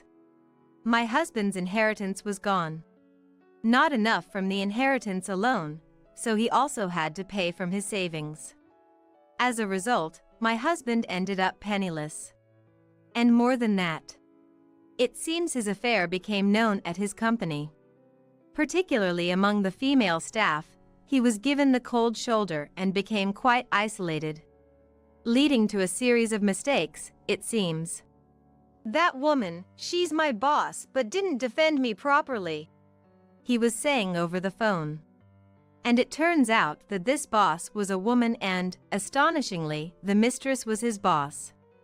Maybe that explains the mysterious salary raise. But as soon as the affair came to light, he was dumped by the mistress, who also faced a demotion due to the affair and other ethics violations. I made sure she paid compensation too. That's only right. It's your fault I kept making mistakes and got fired. He tried to blame it all on me. But that's not my problem, is it? You got used to caring for Ben, so looking after me should be easy for you, he said, but no, that's entirely different. I couldn't respond with anything but laughter. So, I blocked his calls. I don't know what became of my husband after that. And I don't want to know. To forget about that foolish husband, I started working, and it turned out to be refreshing and enjoyable. The world is so much broader than I thought. A sense of excitement for a bright future welled up in me unknowingly. Gazing up at the contrails stretching straight across the blue sky, I squinted my eyes. Our son is going to live with you, Mom. Even if he's sick, being with your grandchild every day is a blessing, right? The voice of my son on the phone dripped with malice, as if mocking me. I hugged my grandson tightly, covering his ears so he wouldn't hear that voice. My grandson, who just turned 7, was recently taken to the hospital. There, he was diagnosed with a certain illness, and my son and his wife left him at my house. Coming home from work, I found my grandson sitting dejectedly at the entrance. My heart nearly leaped out of my chest. He told me himself, I was abandoned by Mom and Dad because I'm sick. I wish they could understand how I felt. I immediately called my son. What followed was a brazen declaration of abandonment. My daughter-in-law, likely beside my son, let out a vulgar laugh, saying, We don't want to catch his illness. Let the short-lived elderly take care of him. She hurled insults worse than my son's and cut off the call with a harsh laugh. The phone, abruptly disconnected, never connected again. Looking at my trembling grandson in my arms, I made up my mind. I will raise him. First of all, my name is Frida. I'm 57 and a company employee. I married my husband at 22 and gave birth to our son, Morty, the following year. My husband adored Morty, and the three of us lived happily together. He's so adorable. I'm so happy such a cute child was born to us, my husband would say, holding Morty and beaming with joy. But that happiness didn't last long. When Morty was 2, my husband suddenly fell ill and passed away. I was heartbroken, but I had no time to grieve. I had to raise Morty alone. From then on, I worked tirelessly, raising Morty as a single mother. I never remarried. Luckily, I had been a full-time employee since before marriage, so I managed to raise Morty without financial struggles. Now Morty is 34. He works as a company employee in a general business, but Morty has always been somewhat flighty and easily influenced. He got his current job because a college senior suggested it, and he just went along with it. When Morty was 26, he married a woman his age named Maya. Maya was very strong-willed, and I never had a good impression of her even during their dating days. For instance, Maya would frequently visit our house but never once said hello or goodbye. I gently brought this up to Maya at one point. "Maya, it's great you come to visit, but I'd appreciate it if you'd say hello when you arrive." Maya reacted defiantly, visibly annoyed. "What? You don't have the right to tell me what to do. I'm a guest here. I'm doing you a favor by visiting. It's really unpleasant to be told such arbitrary things." I was stunned by her brash response. Morty, on his part, would say things like, "Mom, don't be so stiff." I thought it was common sense to greet when visiting someone's home, but it seemed not to apply to Maya. Morty appeared completely under the thumb of the assertive Maya. After Maya left, I reiterated my point to Morty, but just let it go. He just brushed it off. Incidents like these often happened, so I didn't have a good impression of Maya. Of course, I repeatedly told Morty to be more responsible. The couple rented an apartment after their marriage and started living near our house. The following year, they had their first son, Darren. My first grandchild. Children grow up so fast, and in no time, Darren turned 7. One day, as I was returning from work and my house came into view, I noticed someone sitting at the entrance. Who could that be? As I got closer, I realized it was Darren. Having been busy with work recently and not seeing my son's family or Darren, I was both surprised and overjoyed to see him after so long. "Darren, it's been a while. What are you doing here?" When I called out to him, Darren slowly lifted his face to meet my eyes. "Grandma." Seeing Darren's face after such a long time, I was lost for words. His face had white, patchy areas, and his eyes were swollen red as if he had been crying. I tried to remain as calm as possible and invited Darren inside. "And? Darren, what happened? Can you tell Grandma about it?" I gently asked him. He nodded slowly and began to speak in bits and pieces. "Well, I got a skin disease. I forgot its name because it was complicated, but it's a rare disease." Seeing young Darren's lips quiver and his face turn pale, my heart ached. "A rare disease? Is that really what you were told?" "Yes, Mom and Dad said that. Ever since I got this disease, they stopped looking at my face. And today, they brought me here to Grandma's house and told me to wait for you, and then they went away." Shocked by Darren's story, I hurriedly called Morty. To prevent Darren from hearing the conversation, I asked him to stay in the living room and drink juice while I moved to another room. "Morty, I heard from Darren. How could you leave him at our doorstep without telling me anything?" Mom, you're back. Yeah, Darren has this rare disease called pityriasis simplex. It's really troublesome. Pityriasis simplex. I remembered hearing that name before. I had seen a feature on it on TV once. Wasn't it just white spots? White spots are common in children and not a rare disease. Is it really a rare disease? The dermatologist said it's pityriasis simplex. It's a complicated name, so it must be rare, right? So, since we could catch it too, Maya suggested you should raise him, and I agreed. So, Mom, please take care of Darren for us. Thanks. What? You call yourselves parents? That's so irresponsible. I shouted in anger at Morty's outrageous statement. Then Maya took over the call, and her shrill voice echoed. Morty and I are still young and have our lives ahead of us. It would be terrible to catch such a creepy skin disease. So let the short-lived elderly take care of him. Bye. With that unilateral shout, the call was disconnected. Stunned, I quickly took out a book from the bookshelf that listed various diseases and their treatments and looked up pityriasis simplex. Thank goodness. It's just white spots. He'll be fine. The research confirmed that pityriasis simplex was not a rare disease and, with proper treatment, could be cured in most cases. I felt relieved and simultaneously furious at my selfish son and daughter-in-law. I realized they had abandoned Darren at our house, assuming it was a rare disease from its complicated name. How selfish of them. I will definitely raise Darren well. I muttered with determination and returned to the living room. I smiled at Darren, who looked anxious. Darren, don't worry. Your illness is curable.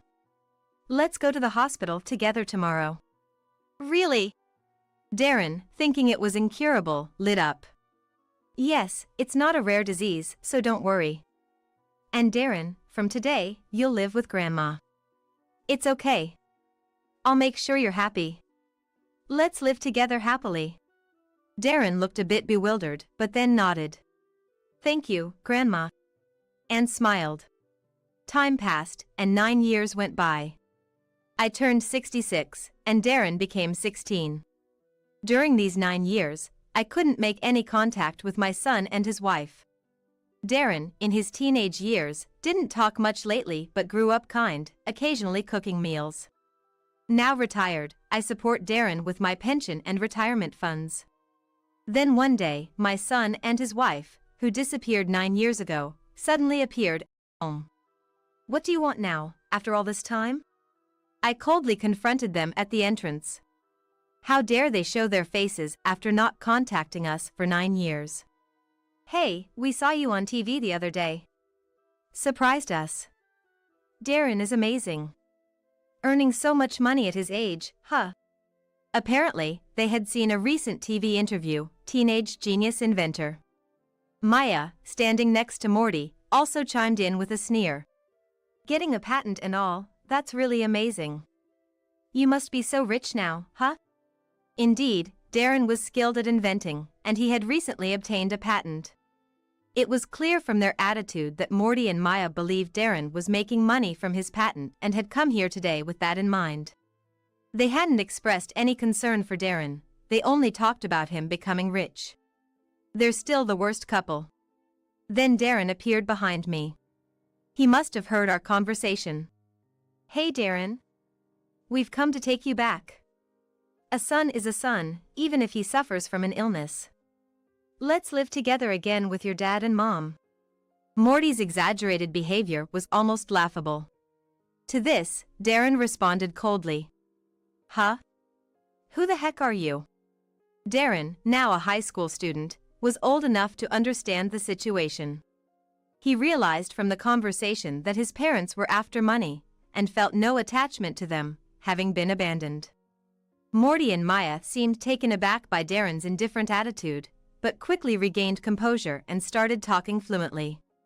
Darren is sick, so his life will be tough. That's why Maya and I will support him. Morty declared. What? After you abandoned me, you have the nerve to act all fatherly now? Don't pretend to be a dad.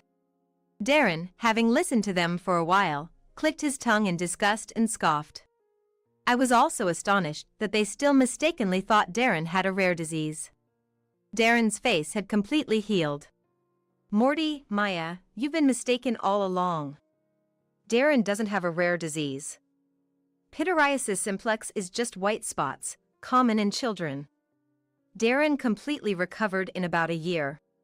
Stunned by my explanation, Morty suddenly changed his attitude and shouted.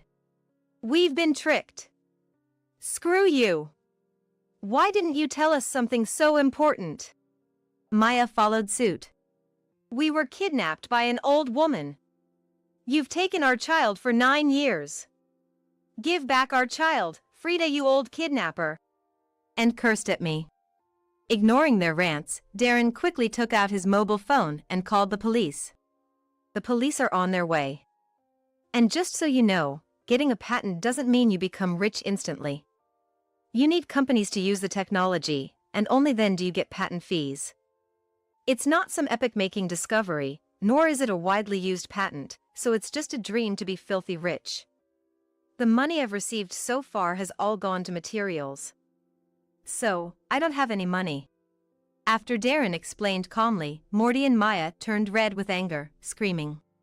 What the hell? Then why did you call us here? Seeing their reaction, Darren sighed. I don't know. You came here on your own, so don't get angry at us. Just go home. Seeing Darren laugh, Morty shouted. Don't you get smart with me. His fist was clenched, ready to lash out at Darren, so I instinctively jumped forward to intervene. Just as Morty was about to swing at me, a loud male voice rang out. Stop it! A police officer was outside the window. He had seen Morty about to hit Darren through the curtain and acted quickly. While his shout startled Morty, another officer quietly entered from the entrance, stepping between us and Morty. Morty waved his open hand, feigning innocence. He then sneered at Darren. You might be an inventor or whatever, but don't get cocky. Live with that old woman for the rest of your life. With that parting shot, he left. The police asked if we were okay, and we said yes. After explaining the situation, we were advised not to let my son and his wife into our home again, and I nodded in agreement. The police reassured us they would help if needed, leaving me relieved. After the police left, I asked Darren. Are you okay? Concerned about his mental state. I knew he must be hurt, even if he acted tough, after being treated that way by his biological parents. However, Darren admitted. I'd be lying if I said I wasn't shocked. I knew my parents were the worst for abandoning me without understanding my illness. But I didn't expect them to be that stupid, thinking I'm rich just because of a patent. All those nice words, thinking I'd agree to live with them. He sighed deeply, clearly displeased, and ruffled his hair. Then he looked down at me, smiling. But Grandma, why did you try to protect me when I was about to get hit? I'm 16 now, and I'm bigger than you. I don't need protection. He asked me as if he was dumbfounded, which left me dumbfounded. What are you talking about? No matter how old they get, you want to protect your kids. Their size doesn't matter. Darren groaned softly, then turned away. I'd hate it more if you got hurt. He said gruffly, heading to his room. It seemed he was worried about me. I felt happy, realizing how kind Darren had grown. After that, I quickly contacted a certain person. A few days later, I went to the house where my son and his wife currently lived, accompanied by a certain person. When I rang the doorbell, Morty opened the door lazily and was shocked to see me and the person beside me. Lean! Why? The person next to me was Lean, Morty's friend. Morty's voice startled Maya, who also came from the back. Lean! Her face turning pale. Ignoring me, the couple was visibly shaken by Lean's arrival. Long time no see, Morty, Maya. Lean greeted them, and Morty, looking agitated. How did you find this place? He asked. I answered his question. When you came to our house the other day, you mentioned to Darren that you now live in a single-family home in this town. I didn't miss that. But how did you find this specific house with just the town's name? We didn't give you any detailed address. Morty exclaimed in panic. That's true, knowing just the town's name wouldn't be enough to find your address, so I hired a detective to focus on this town. A detective? Yes, and it didn't take long for them to find you. Then, I contacted Lean and we decided to come see you together today. Using a detective is cheating. That's no different from stalking. Lean glared at Morty. I've got nothing to say to fraudsters. Anyway, Morty, Maya, return the money I lent you. Lean's stern voice filled the room, causing the couple to tremble. Lean, a friend of Morty's, had lent them money. I only found out about this after my son and his wife had disappeared for some time. Lean came to my house to consult about lending them money and not being able to contact them anymore. He came all the way to visit me, wondering if they might have returned to a parent's house due to financial struggles so bad that they had to run away to avoid paying him back, and asked me to let him know if I ever found out their whereabouts. You too told Lean that Darren had a rare disease and you were in a tight spot financially, and got $5,000 from him by playing on his sympathy. My words made my son and his wife look down, trembling. It wasn't just Lean, you did the same thing with others, borrowing money here and there. Then, when repayment became difficult, you abandoned Darren at our house and disappeared without paying back anyone, exploiting people's kindness for your own gain. You're the lowest of the low. No. But we really thought Darren had a rare disease. Yes, we really did. That's why we borrowed the money. Frustrated with their excuses, I shouted. What are you talking about? Even if you thought so, you never treated Darren's condition. You took him to a dermatologist once and then neglected him, not spending a dime on his treatment. So where's the money you borrowed from your friends? Do you have it with you if you didn't use it for treatment costs? Of course, you don't. You probably squandered it on yourselves. As parents and human beings, you're the absolute worst. Shame on you. Ugh. They fell silent. The real reason you left Darren at my house wasn't because you were afraid of his disease spreading, it was to evade the debts you owed. Months before abandoning Darren, you frequently went on trips and started wearing only branded items, didn't you? No, but it's true that we didn't want to be around Darren because his disease was creepy. Even at this point, they still tried to justify. And with despicable excuses, too. Sighing deeply. Darren is fortunate not to have grown up with parents like you. He might have ended up with a twisted personality because of you. I'm so glad he has grown into a kind and admirable young man. I said. My son and his wife made sullen faces, not seeming convinced. Lean said sternly to the two. I have a good idea who else you've defrauded, so I'm planning to contact them and start a class action lawsuit. You better be prepared. A lawsuit? Wait a minute. Isn't that a bit too drastic? Too drastic? Not at all. Unless you can repay right now all the money you borrowed from me and others, which I guess you've already spent, right? Lean pressed. My son and his wife were speechless. I never imagined being betrayed by a longtime friend like you, Morty. I became distrustful of people for a while after you two disappeared. I will never forgive you. Lean said, glaring at them with hatred. I told my son and his wife. Don't worry about Darren. He's a high school student now, capable of making his own decisions. Please don't contact him anymore. I was firm in cutting ties with them. Months later, despite being threatened, Morty and his wife still hadn't repaid the money. They were sued in a class action by the people they owed. Though each person was owed less than $10,000, the total was overwhelming for them. They ended up selling the house they had bought just a few years prior. But because they had a mortgage, most of the proceeds went to paying that off, and the little that was left went towards the lawsuit settlement. Even though it was their most valuable asset, I couldn't believe they had to sell their house. It turned out they sold the house intending to move back into mine. I learned this sometime after the lawsuit, when I got a phone call from an enraged Morty. Mom! What the hell? Our house is gone. What's going on? What do you mean? As the for sale sign says, I sold the house and land. It's quite obvious, isn't it? Indeed, I had decided to sell the house and land even before they faced the lawsuit. Real estate agents said that vacant houses are hard to sell, and that it was better to demolish and sell the land.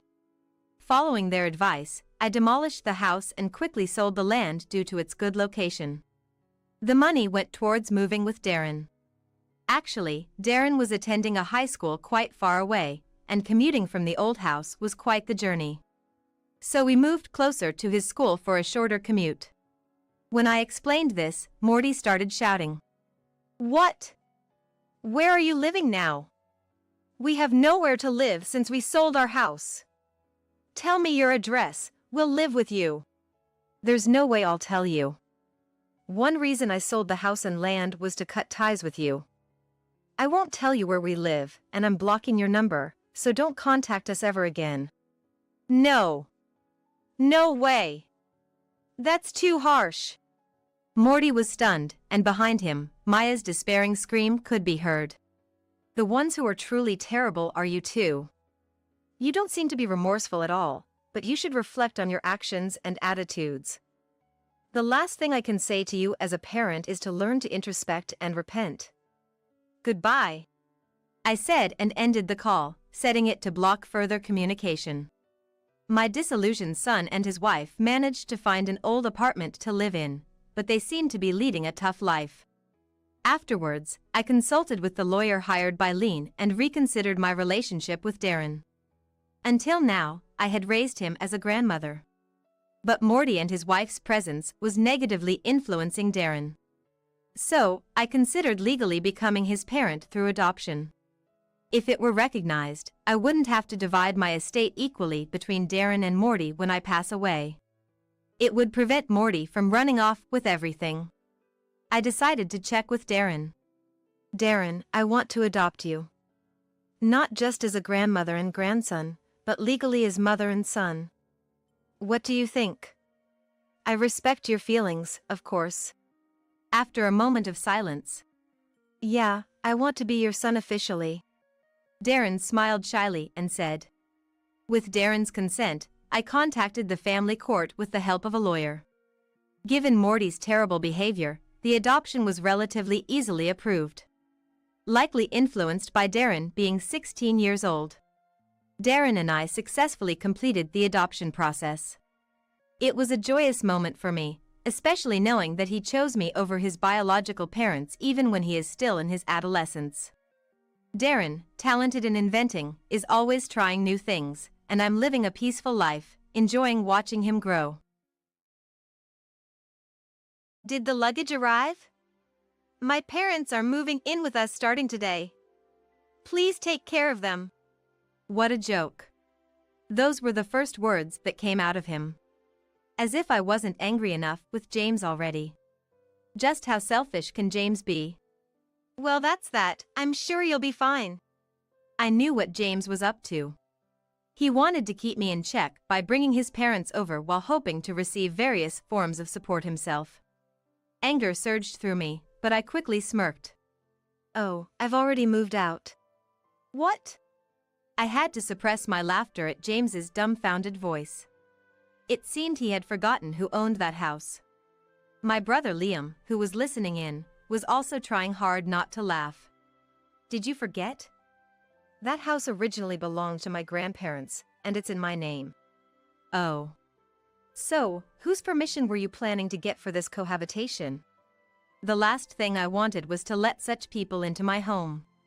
Natalie, who enjoys harassing me, and Joseph, who does what he pleases to his grandson without caring about his feelings. And so I continued. Did you think I didn't know anything? You'll pay the price for this. My name is Layla. I'm a 32-year-old working mother on parental leave. I have a husband, James, and a 1-year-old son, Oliver. Oliver has recently started walking on his own, so he requires constant attention.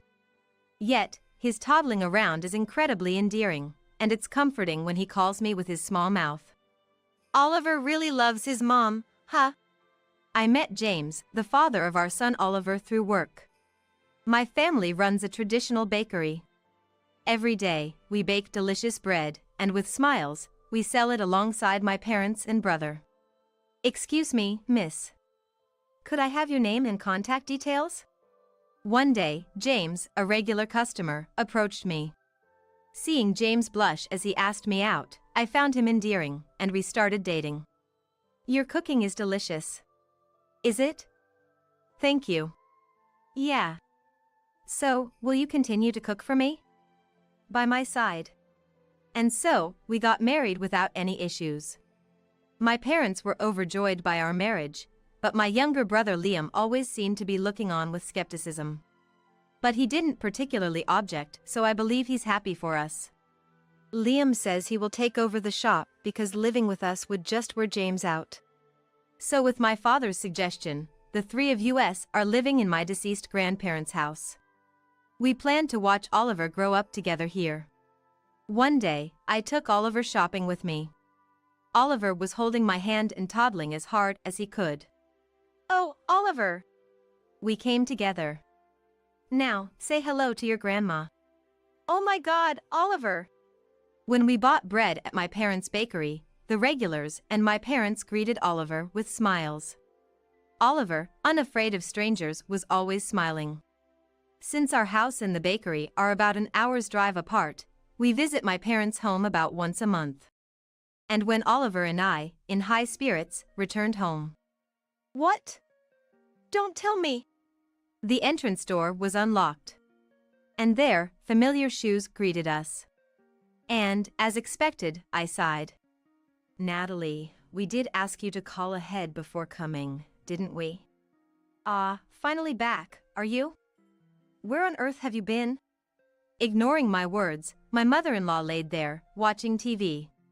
She probably entered using the spare key James had given her. I sighed again at Natalie, who never listens, no matter how many times I tell her. Come on, don't dawdle. Get on with the chores. I'll take care of Oliver. Saying so, she grabbed Oliver from me, telling me to clean up the mess from the snacks she had eaten. I wish she'd clean up after herself and not touch my son with her crumb-covered hands. But if I tell her so, it would result in her complaining, as if I'm dirty, and to Oliver, she would exaggerate and say, "What a scary mommy." Excuse me, Natalie. Please don't say weird things to Oliver. I retorted to Natalie and took sleepy Oliver to his room. Then, enduring Natalie's sarcastic remarks, I continued with the chores. Honestly, I wish I could just ignore Natalie, but if I take my eyes off her for even a moment, she would try to take Oliver and leave. You're such a bore. I'll be leaving now. Saying so, Natalie left. Which was a relief for me, so I saw her out with a smile. Natalie can be such a handful. Muttering to myself, I finished the chores I had left midway. I understand Natalie wants to see Oliver, her only grandchild. But I really wish she would stop coming to our house every day, using the spare key to let herself in. Hey, could you please take the spare key away from Natalie? What? Why? After James came home, I talked to him about Natalie. James looked troubled even after hearing me out. I glared at James. If you don't take the spare key from Natalie, I'll change the locks. And I won't give you a key this time. Okay, all right. I'll take the spare key from Mom. Are you happy? Pressured by me, James reluctantly agreed. I thought this would make things a bit better. But I was about to be disappointed. I'm going to take the spare key from her, so could you come to my parents' house with me this weekend? James asked me. Reluctantly, but wanting to see the key taken away myself for the sake of my mind's peace, I agreed to go to my in-laws with Oliver. You're finally here. There's plenty of housework for you, so get moving. We'll take care of Oliver. As soon as we entered my in-laws' house, Oliver was taken by my in-laws, and I was burdened with chores. Glancing at James, he stubbornly avoided my gaze. James tricked me. He set me up. Despite feeling betrayed, the odds were 3-1 against me. Wanting to leave the dusty and dirty in-laws' house as soon as possible, I quickly got to work. While I was cleaning, I heard Oliver's loud cries. Oliver! What's wrong? Rushing over in a panic, I found Oliver crying and squirming in Joseph's arms, reaching out towards me. I quickly took Oliver from Joseph's grasp. What did you do to Oliver? Quiet down. We didn't do anything to him. Yeah, that's right. When I glared, James, who had turned practically invisible, explained what happened. Apparently, Joseph grabbed Oliver as he was trying to follow me and forcibly held him back. Despite Oliver's desire to come to me, Joseph was tossing him around as if they were just playing. That's why Oliver was bawling. That's the reason I rushed over. Oliver is such a crybaby for a boy. Exactly. It's because he's being raised by a bad mother. He should be with us. I can't leave Oliver in a place like this. Excuse us. I hugged Oliver tightly and stormed out of the in-laws' house. I shouldn't have trusted James's words. I'm sorry, Oliver. Once home, I put the worn-out Oliver to bed and vented to my mother about everything. James, who I left at his parents' house, didn't even bother to contact us. About an hour later, the doorbell rang. Sis, can I talk to you? Liam? What's up all of a sudden? Mom said to check on you. I brought this as a gift. There stood Liam, holding a loaf of bread from our family bakery. He offered to do the housework for me, saying I must be tired, and cheerfully took care of Oliver when he woke up, brightening both our moods. You're a lifesaver, Liam. It's nothing. We're family, after all. Mom also said you can come back home anytime. Hearing that, I felt a deep sense of relief knowing I had such a supportive family. James returned a few hours after Liam left. He had the nerve to come back after eating at his parents' house. I've been hurt by all of this, and Oliver too. I'm really sorry. But it's not like my parents meant any harm. Oliver was crying. He would show signs of remorse when I got angry. But it didn't seem sincere, and I couldn't trust him anymore. I was even starting to think about divorce. James, wake up. James? When I woke up in the morning, James was nowhere to be found. Instead, there was a note left behind. I'm heading to Los Angeles for a business trip starting today. Such things should be said in person. Well, it's less irritating without him here.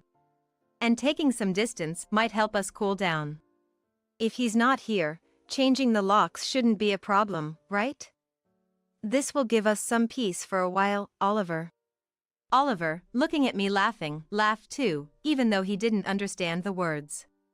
With him by my side, I didn't need James. That was what I was thinking. So, we started living separately for a while. It seemed he was on a long business trip and very busy, making it difficult for him to return. I really miss seeing Oliver. And I miss your cooking. The distance between us led to reconciliation, and we were reporting to each other via video call once a week. Meanwhile, there was no contact from Natalie. Despite changing the locks, I half expected her to keep ringing the doorbell, but nothing happened. It was peaceful, yet inside me was this feeling of an eerie calm before the storm. Sis, something terrible has happened. That's when I got a call from Liam, sounding panicked. Listening to him, I learned a secret about James. That idiot. I'll never forgive him. Filled with anger, I began to prepare for retaliation. My parents, informed by Liam, also helped, and everything was ready 2 days later. Just as Liam and I were about to leave the house with Oliver, there was a knock. I have a delivery for you. Is that so? Please leave it here for now. A huge amount of luggage arrived at our house. The names on it were my in-laws. I immediately called James. Did the luggage arrive? My parents are moving in with us starting today. Please take care of them. What a joke. That was the first thing he said. As if I wasn't angry enough with James already. How selfish can James be? Well, that's that. I'm sure you'll be fine. I knew James's intentions well enough. He wanted to use his parents moving in as leverage over me, hoping to get various kinds of support from them. Rage surged through me, but I quickly smirked back at him. Oh, I've already moved out. What? James's dumbfounded voice was hard to hold back laughter at. Apparently, he had forgotten who owned that house. Even Liam, listening by, struggled to keep his laughter in check. Did you forget? That house originally belonged to my grandparents, and it's in my name. Oh. So, whose permission were you planning to get for this cohabitation? The idea of letting those people into my home was out of the question. Natalie, who enjoys harassing me, and Joseph, who does what he pleases to his grandson without caring about his feelings. And so I continued. Did you think I didn't know anything? You'll pay the price for this. Who would want to live with a husband who cheats while on business trips? Hold on, moved out? Exactly as I said. I've already sold the house. What? Why would you do something so drastic without telling me? My parents are supposed to arrive there this afternoon.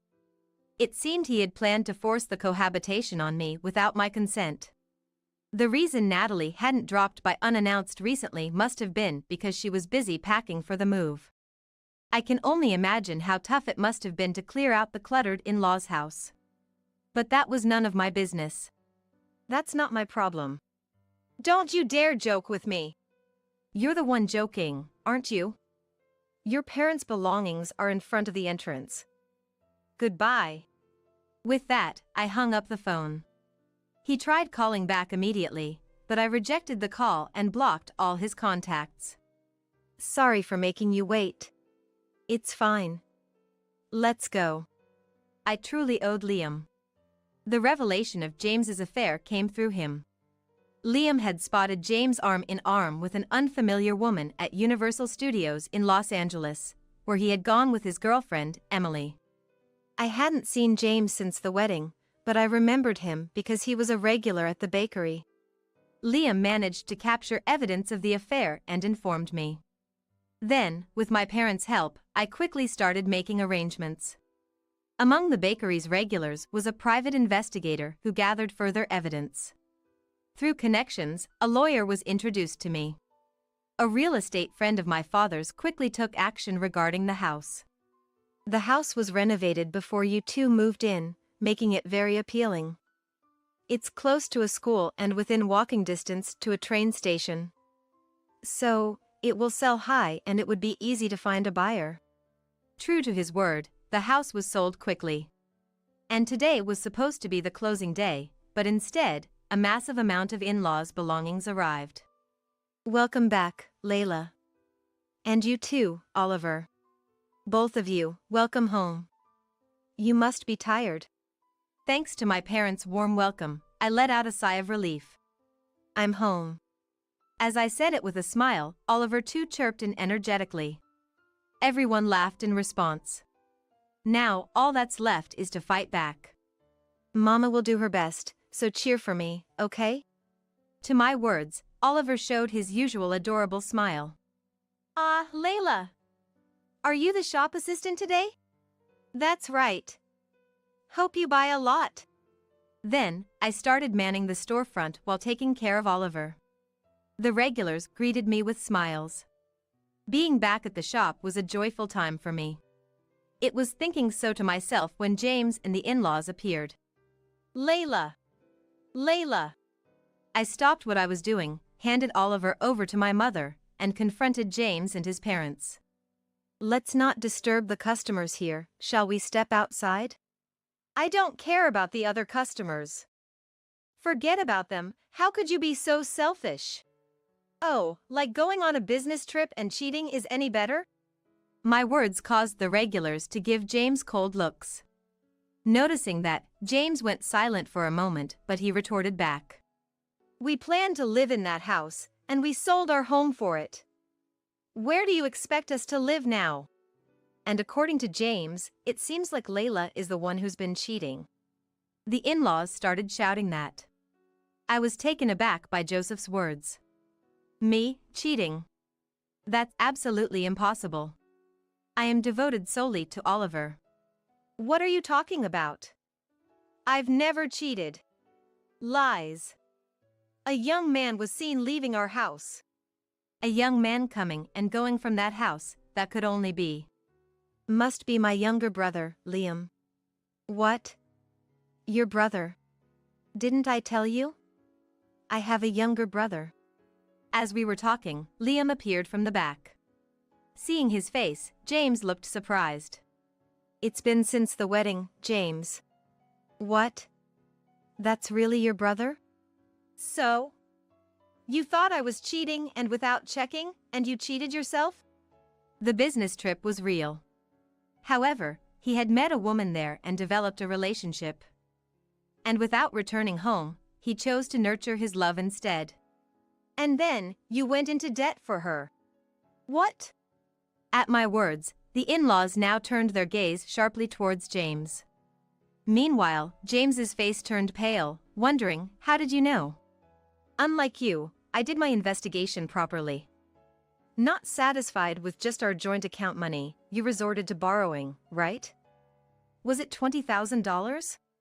When I checked the account after a long time, there were only a few dollars left, which was a shock. Basically, our living expenses were covered by the salary I had before going on maternity leave. That money was deposited into my personal account from before we were married, securely saved without being touched. For the joint account, we had agreed to deposit money regularly for Oliver's future expenses. But, this is too much. Shall we let others decide then? My house, inherited from my grandparents and in my name, where James decided on his own to move his parents in, while he indulged in affairs and debts. Me, angered by James, selling my house and moving back to my parents. Who's in the wrong here, huh? At my words, the regulars glared at James and his family. Realizing they were at a disadvantage, James and his family backed down. Could you please leave? With a smile, I said that, and James and his party hastily left the store. After successfully driving them away, I received applause from the regulars, making me blush and smile shyly. Later, for the affair and for storming into the bakery during business hours, causing a disturbance, I demanded compensation from James and his family. James, already burdened with debt from his affair, and his inherently irresponsible in-laws had no money. Thus, they had to sell whatever they could to come up with the money. Days later, James came back to me, saying, I truly regret everything. Please help me. Saying this, James clung to me desperately. I sighed deeply at James. Do you think I can trust your apologies? No, this time I really am. Enough. If you keep pestering me, I'll call the police. James looked dejected at my words. I gave him a cold stare. I know why you wanted to live with those two. James shivered at my words. The in-laws had always complained about their small house and wanted someone for housekeeping. Essentially, they wanted to live in that house with me being their housekeeper. James, always swayed by me, thought having his parents around would make me listen. If they managed to cohabit, he planned to use the saved money for his affair or debt repayment. He probably hoped they'd find my savings account from before I was single. Am I wrong? How do you know all that? Working in customer service means observing people. Plus, I married you because I loved you, even if you approached me first. If you love someone even once, you watch them closely, and living together, I've come to understand your way of thinking. James looked down. And then James, in anger, tried to hit me. Damn it! But his hand was stopped before it could reach me by someone who intervened. That's going too far. Liam glared sharply at James. Liam has been practicing martial arts since he was young, so he's in very good shape. James, gripped and glared at by my strong brother, completely lost his energy and slumped. Don't you ever show your face in front of my sister again! Shouted by Liam, James left with a pathetic sound. Thanks, Liam. Don't mention it. If anything happens, just let me know. I'll chase them away.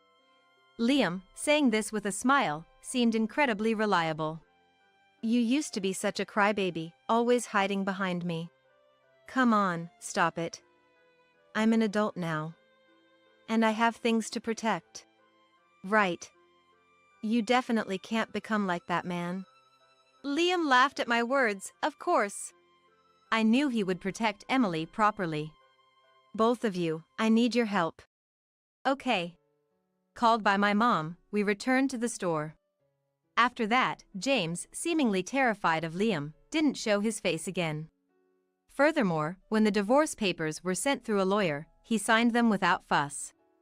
And so, we were officially divorced. Actually, the regulars were furious about what happened, saying, "How dare you make Layla suffer?" According to my mom, the regulars had spread the word about what happened at the store. It became a rumor, and employees at James's company got the wind of it. James quickly lost his place at the company due to the widespread knowledge. Under the cold gaze of his colleagues, James quit his job. "I know I did wrong, so please help us." I learned that from a call from Natalie. I had completely forgotten I still had the in-laws' contact information saved because I've been so busy. "What exactly do you want help with?" That would be financial support, of course. "Unfortunately, I'm not kind enough to help someone who has harassed me." With that, I hung up the phone. This time, I made sure to block the contact information properly. Afterward, James was unable to come up with the money for compensation and child support and ended up incurring even more debt. As for the affair partner, it seems she dumped James quickly after realizing he wasn't single. I heard rumors that the in-laws also had to take on debt and now work tirelessly from morning to night alongside James. "Mommy." "What's the matter, Oliver?" On the other hand, we were living peacefully. We take turns looking after Oliver, enjoying our days with plenty of free time. And when I stand at the shop front, the regulars dote on me. Separating from James allowed us to find happiness. "Let's play with Mama today." At my words, Oliver beamed with an angelic smile. Some time later, our family grew. Liam's wife, Emily, came to live with us. Emily adores Oliver. "I'm so happy to have this little guy as my nephew." "With Emily, I think we can build a happy home." Liam said this with a smile. If someone who is as kind as James chose Emily to be his partner, I'm sure everything will be fine. If there's ever a problem, next time, I'll be the one to help. Since then, there's been no contact from James and his family. Thanks to that, we've been able to enjoy a very peaceful life. "All right, Mommy's going to do her best today, so you stay with Grandma, okay?" From now on, the five of us will watch over Oliver's growth. And today, as always, I set out to make delicious bread with determination. Years later, our family grew even more. Liam and Emily got married and had a child. On top of that, someone who wanted to be with me appeared. "If anyone tries to make Mommy cry, I'll protect her." Oliver has also grown and now says things cute like that. Together with Oliver, I will continue to run the bakery. "I'm sorry, but you can't make a withdrawal." "What?" "It seems there's only about $1 in your bank account." "Wait, there's got to be a mistake." How did it come to this? I was trying to withdraw money from my bank account for my son, Mike's tuition fees. Then I received a call from the credit card company. "Hello? We're seeing a charge of $30,000 here." "What?" I exclaimed louder than before. Other customers in the vicinity turned to look, wondering what was going on. "Ma'am? Can you give me a moment? I need to check something." I had a suspicion. After hanging up, I called someone else. "Did you use my credit card?" "Yeah, about that. My parents wanted a new car, so I bought it for them in full." My husband Dylan, unapologetically laughing over the phone. All the savings for Mike's education. "Do you even realize what that money was for?" Come on, don't make such a fuss. "It's not like it was for anything important." Hearing those words, something inside me broke. "You better be responsible for your own words." "What?" "It's your fault for leaving your credit card around like that." "Don't joke. Even if it's for your parents, you can't just recklessly spend like that. You have no right to tell me that." Realizing arguing was futile, I decided on a final course of action. "Fine. Hey, wait a sec." I hung up and immediately called the police. Dylan had to face the consequences. There was no way I could forgive him. I'm Emily. 45 years old, working in sales at a cosmetics company. My family consists of my husband Dylan and our 18-year-old son Mike. Our relationship started through work and evolved from there. Emily, do you plan to get married in the future? What? Where has this come from? I was just thinking, since you're so beautiful. If we're talking about looks, Dylan, you're quite handsome yourself. Oh, come on. We were both 26, thinking about marriage. Such conversations became frequent, and before we knew it, we were dating. A year later, we got married. Dylan wanted me to be a housewife after marriage, but I wanted to continue working. Since I'm going to keep working, how about we just merge our bank accounts? That might get confusing. Let's keep them separate.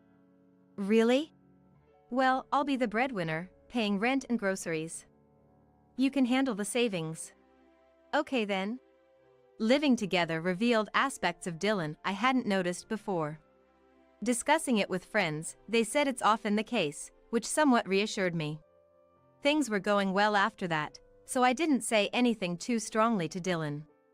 Things went on like this until Mike was born a year into our marriage. We really need to cut back on unnecessary expenses now that we have a child.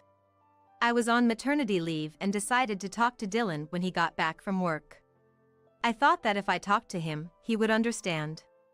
You think I'm wasting money? I should be able to spend as I like sometimes.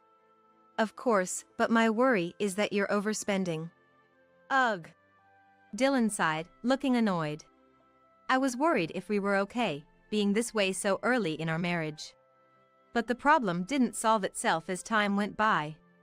And the issues weren't just with Dylan. My parents are coming over to visit soon. What? Why didn't you tell me earlier? Sorry, I totally forgot. This was just the beginning. I was constantly being put in difficult situations by Dylan and my in-laws. And then, the following Saturday, my in-laws arrived. Hello, Emily. Long time no see. Please come in. Don't mind if I do. At first glance, the parents-in-law seemed quite caring, and to others, there seemed to be no issues. However, perhaps more like a parent and child, they were lax about managing money. How about we go shopping today, since it's a special occasion? Shopping? Yes.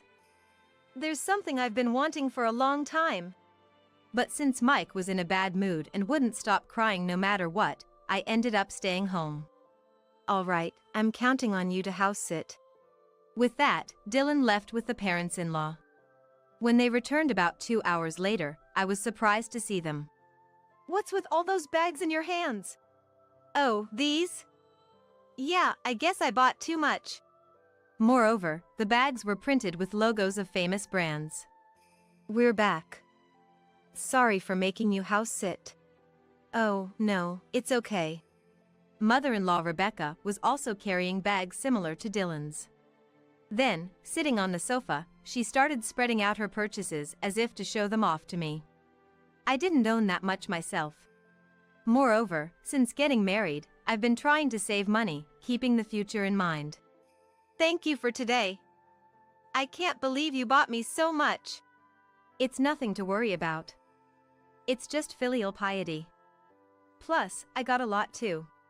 Watching this exchange was almost headache-inducing. Oh, right. This is for Mike.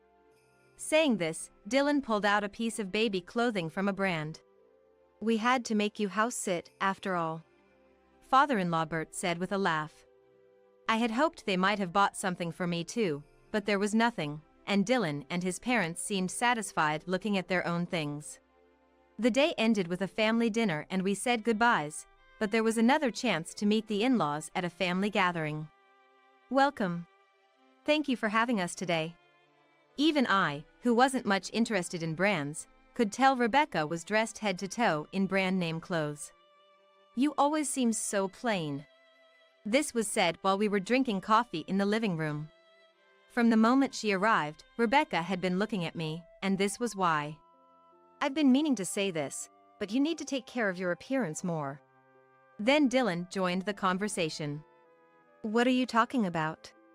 About Emily being plain. Oh, that. Yeah, I've been meaning to say same. The reason for my plain appearance was because I had more important things to worry about than my own looks. Dylan freely spent money, but I was the one covering the costs from our savings. He didn't realize that our current lifestyle was thanks to that. During my 2-day stay at my in-laws, I had to put up with Rebecca's sarcasm the whole entire time. And upon returning home, Dylan started it with my appearance again. Like Mom said at home earlier, you should take more care of your appearance. It's embarrassing for me too. Unable to bear it any longer, I vented all my pent-up frustrations. If you're embarrassed, then think a bit more about how you spend money. I've been saying this for a long time. Are we going to have that talk again? I'm tired of hearing it. Tired of hearing it? With Mike growing older, are you planning to keep living like this? Life is going on just fine, isn't it? Dylan laughed and headed to the bedroom. Life went on like this, and before we knew it, Mike had become a junior in high school. Then, one summer afternoon, Dylan came up to me. I have something I want to discuss. Dylan wanting to discuss something was a bad omen. And as expected, my fears were confirmed. A discussion? Sort out your money issues yourself. Haven't said anything yet, have I? Can you pay for some living expenses instead? Had Dylan not listened to me at all? I was so astounded I didn't want to talk anymore. By the way, what are you short on? What I'm short on? Everything. Everything? It hasn't even been a week since payday. Just help me out, okay? Dylan didn't seem to feel any remorse towards me. Reluctantly, I convinced myself it was necessary for our livelihood. This is the last time, okay? Yeah. Even though we were still talking, Dylan was looking at his mobile phone, seemingly bored. And that wasn't all. I'm going out for a bit. Wait. Where are you going? Don't need to tell you. I'll be back by night. And then Dylan left the house. I was left alone in the living room, stunned. Honestly, I've considered divorce more than once or twice. But I didn't because of Mike. While I was thinking about this, Mike came. Huh? Where's Dad? He just went out. Maybe he's gone to buy something again? You think so too? Whenever Dylan went out alone without saying where he was going, he invariably ended up buying unnecessary things. As I sighed, Mike made a suggestion. Why don't you just let it go? What? I've been watching all this time, and it's clearly too much. But you're still here. I can't do something so irresponsible. That's why I'm saying, once I graduate from college, I'll leave this house to work. Then, Mom, you can be free to do what you want. Thank you. For Mike, who had been watching Dylan's reckless behavior, it must have been too much to tolerate. Mike's words were a relief to me. He was my son and we were a team. Dylan returned before dinner, as expected, with luxury items. If there was money to buy such things, it should be used for living expenses. I was too tired to even complain to Dylan. No matter what I said, he wouldn't listen and would do as he pleased. Sometime after I had covered Dylan's expenses. Here. What's this? This is to cover what you paid for me the other day. Saying that, Dylan handed me an envelope. Inside, there was money. Oh, thank you. I hadn't expected him to repay me so soon. When I checked the amount, it was $1,000. It wasn't enough to cover what I paid, but I still felt a little happy. But that brief joy soon turned into a nightmare. All right, I'm taking this back. Hey, what are you doing? Dylan snatched the envelope back from me and put it in his pocket. I did pay you back, right? I'll need it for tomorrow. I don't understand what you're doing. I was confused about what was happening. While I was in panic, Dylan continued. Why are you surprised? Look. Then Dylan handed me the envelope again, only to take it back. He repeated this a few times. So, now I've paid back everything I owe you. I had no energy left to argue back. It was like a child's way of pretending everything was settled. If that's what you think, I won't lend you money again. Why does it come to that? I paid you back, didn't I? Forget it. From that day, I grew to dislike even talking to Dylan. Whenever he asked for something, it was always about money. Even more troublesome were the in-laws. I thought they had been quiet lately, but then suddenly they contacted me. We haven't received this month's allowance. What? Allowance? I haven't heard anything about it. That can't be. Dylan said you would start paying from this month. It's too sudden, I can't. We're in trouble too. We have payments to make. It's your problem, so sort it out. I need it by the day after tomorrow. Wait a minute, Rebecca. She said what she wanted to say and just hung up. I was constantly troubled by this family. Just thinking about it gave me a headache. That night, I asked Dylan what was going on. Rebecca called, but what's this about an allowance? They seemed a bit troubled, so I've been sending them money for a while. But why should I pay? I haven't heard anything about it. Oh, did I forget to mention? And you even told Rebecca that I would be making the deposit. Then just send the allowance. However, I decided not to send the allowance. Nor did I contact the in-laws, ignoring whatever they said. Mike's exams were approaching, and I couldn't afford to focus on such things. Time passed, and Mike got accepted to his first choice of college. Congratulations! You've been working hard for this. The real challenge starts now. Say something to him. Well done. That was the only thing Dylan said without even looking at Mike. Wait a minute. I tried to say something to Dylan, but Mike stopped me. I guess Mike didn't have much expectation from Dylan either. Then trouble came when I went to the bank to pay Mike's tuition.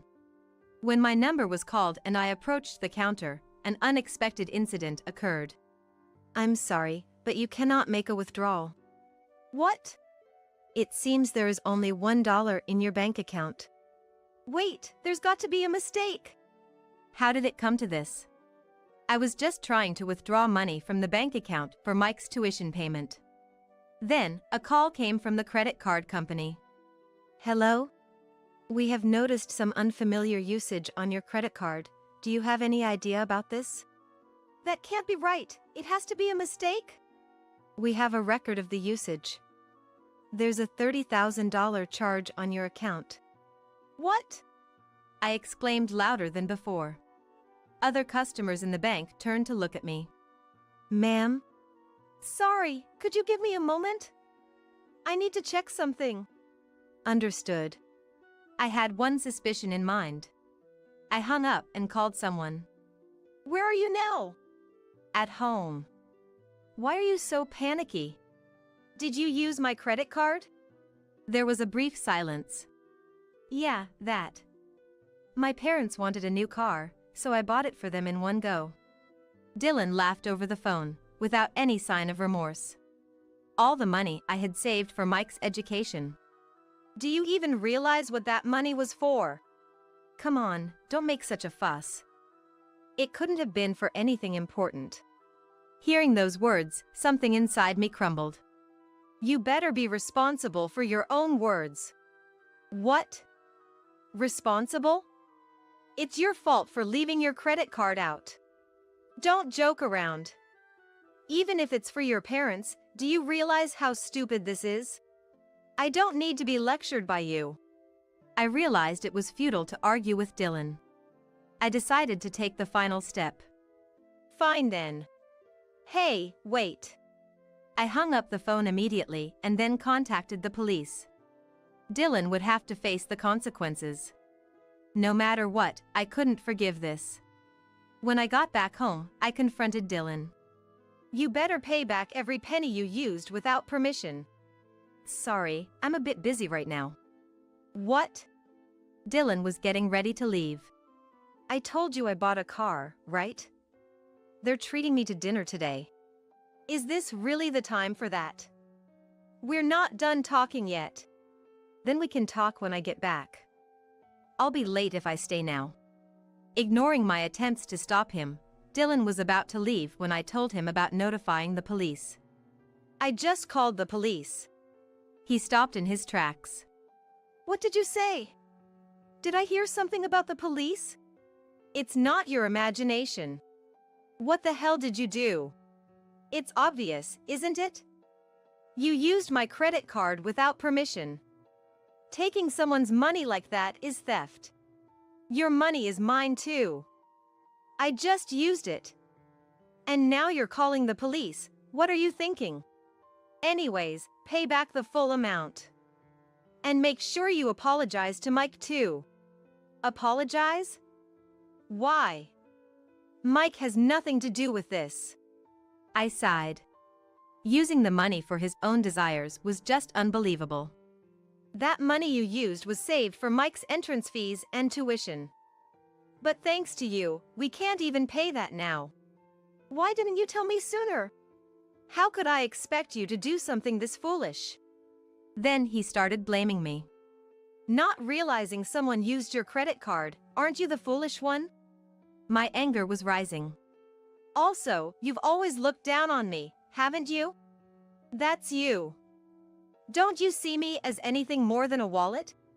What? You've become such a troublesome woman. I was about to utter the word divorce when Mike, who had been out, returned. What are you doing? Mike. Another fight? Give it a rest. His words were not directed at me, but at Dylan. What's up? You got a complaint against me too? It's not a complaint, it's a warning. If you keep this up, you'll regret it eventually. Regret? You've become quite bold in talking back to Dad, haven't you? Dylan even started snapping at Mike. I regretted ever marrying such a person.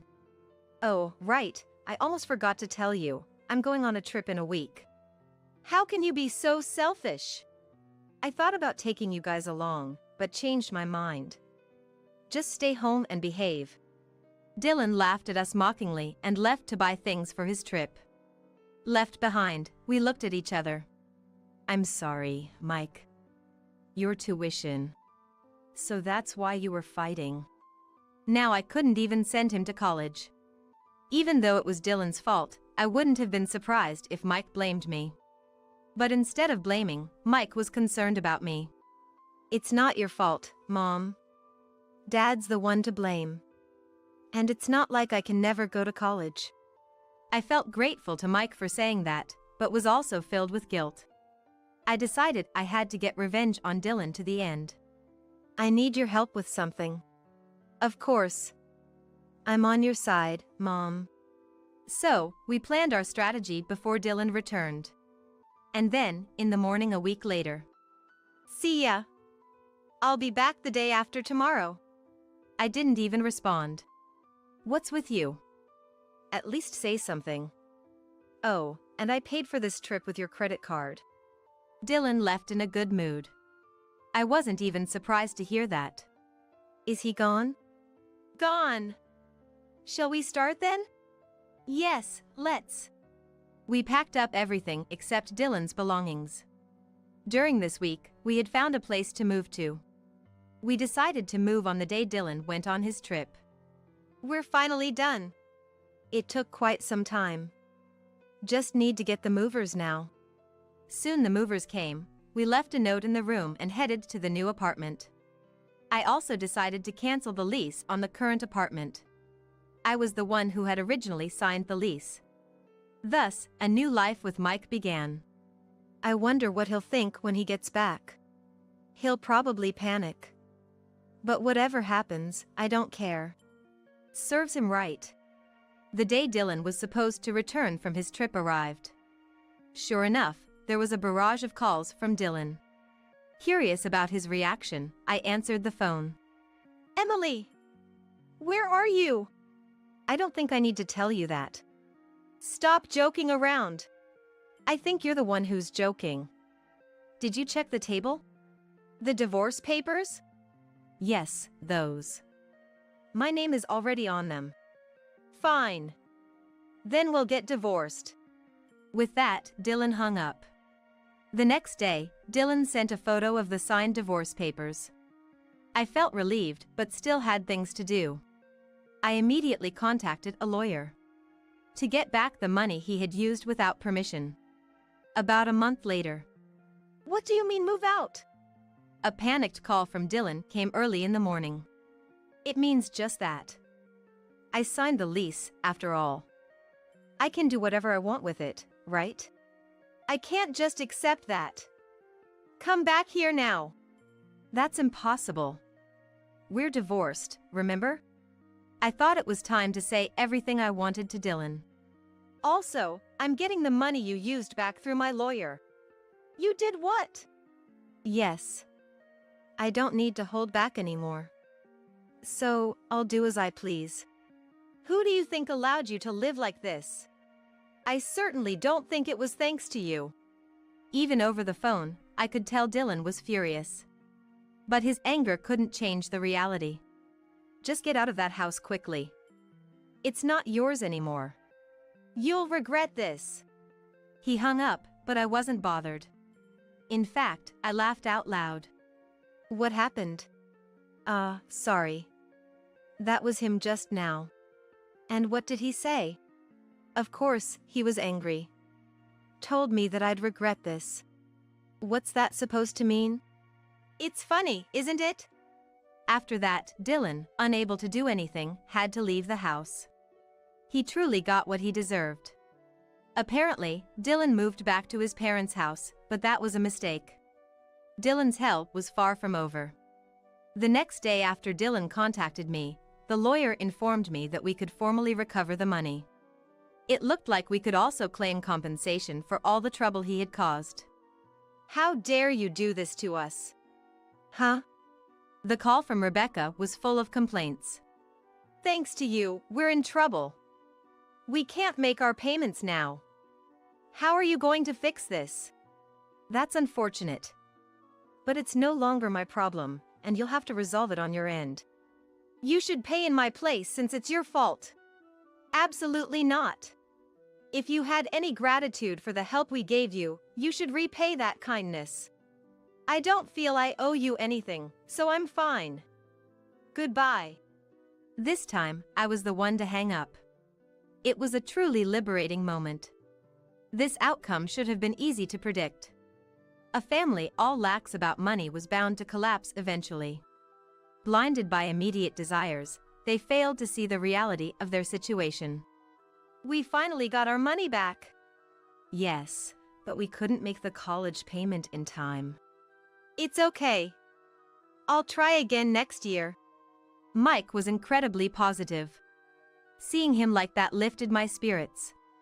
Later, I heard that Dylan and his family, unable to pay their debts, filed for bankruptcy. They ended up losing their house and were left wandering with no assets. I don't even know where they live now. They filed for bankruptcy. Seems like it. It's their own responsibility. Well, it's not our concern anymore. Dylan was also interviewed by the police but was just questioned.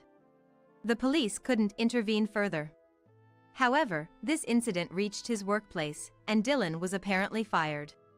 He'll probably regret this for the rest of his life. I'm determined to keep moving forward with Mike, working together as a team.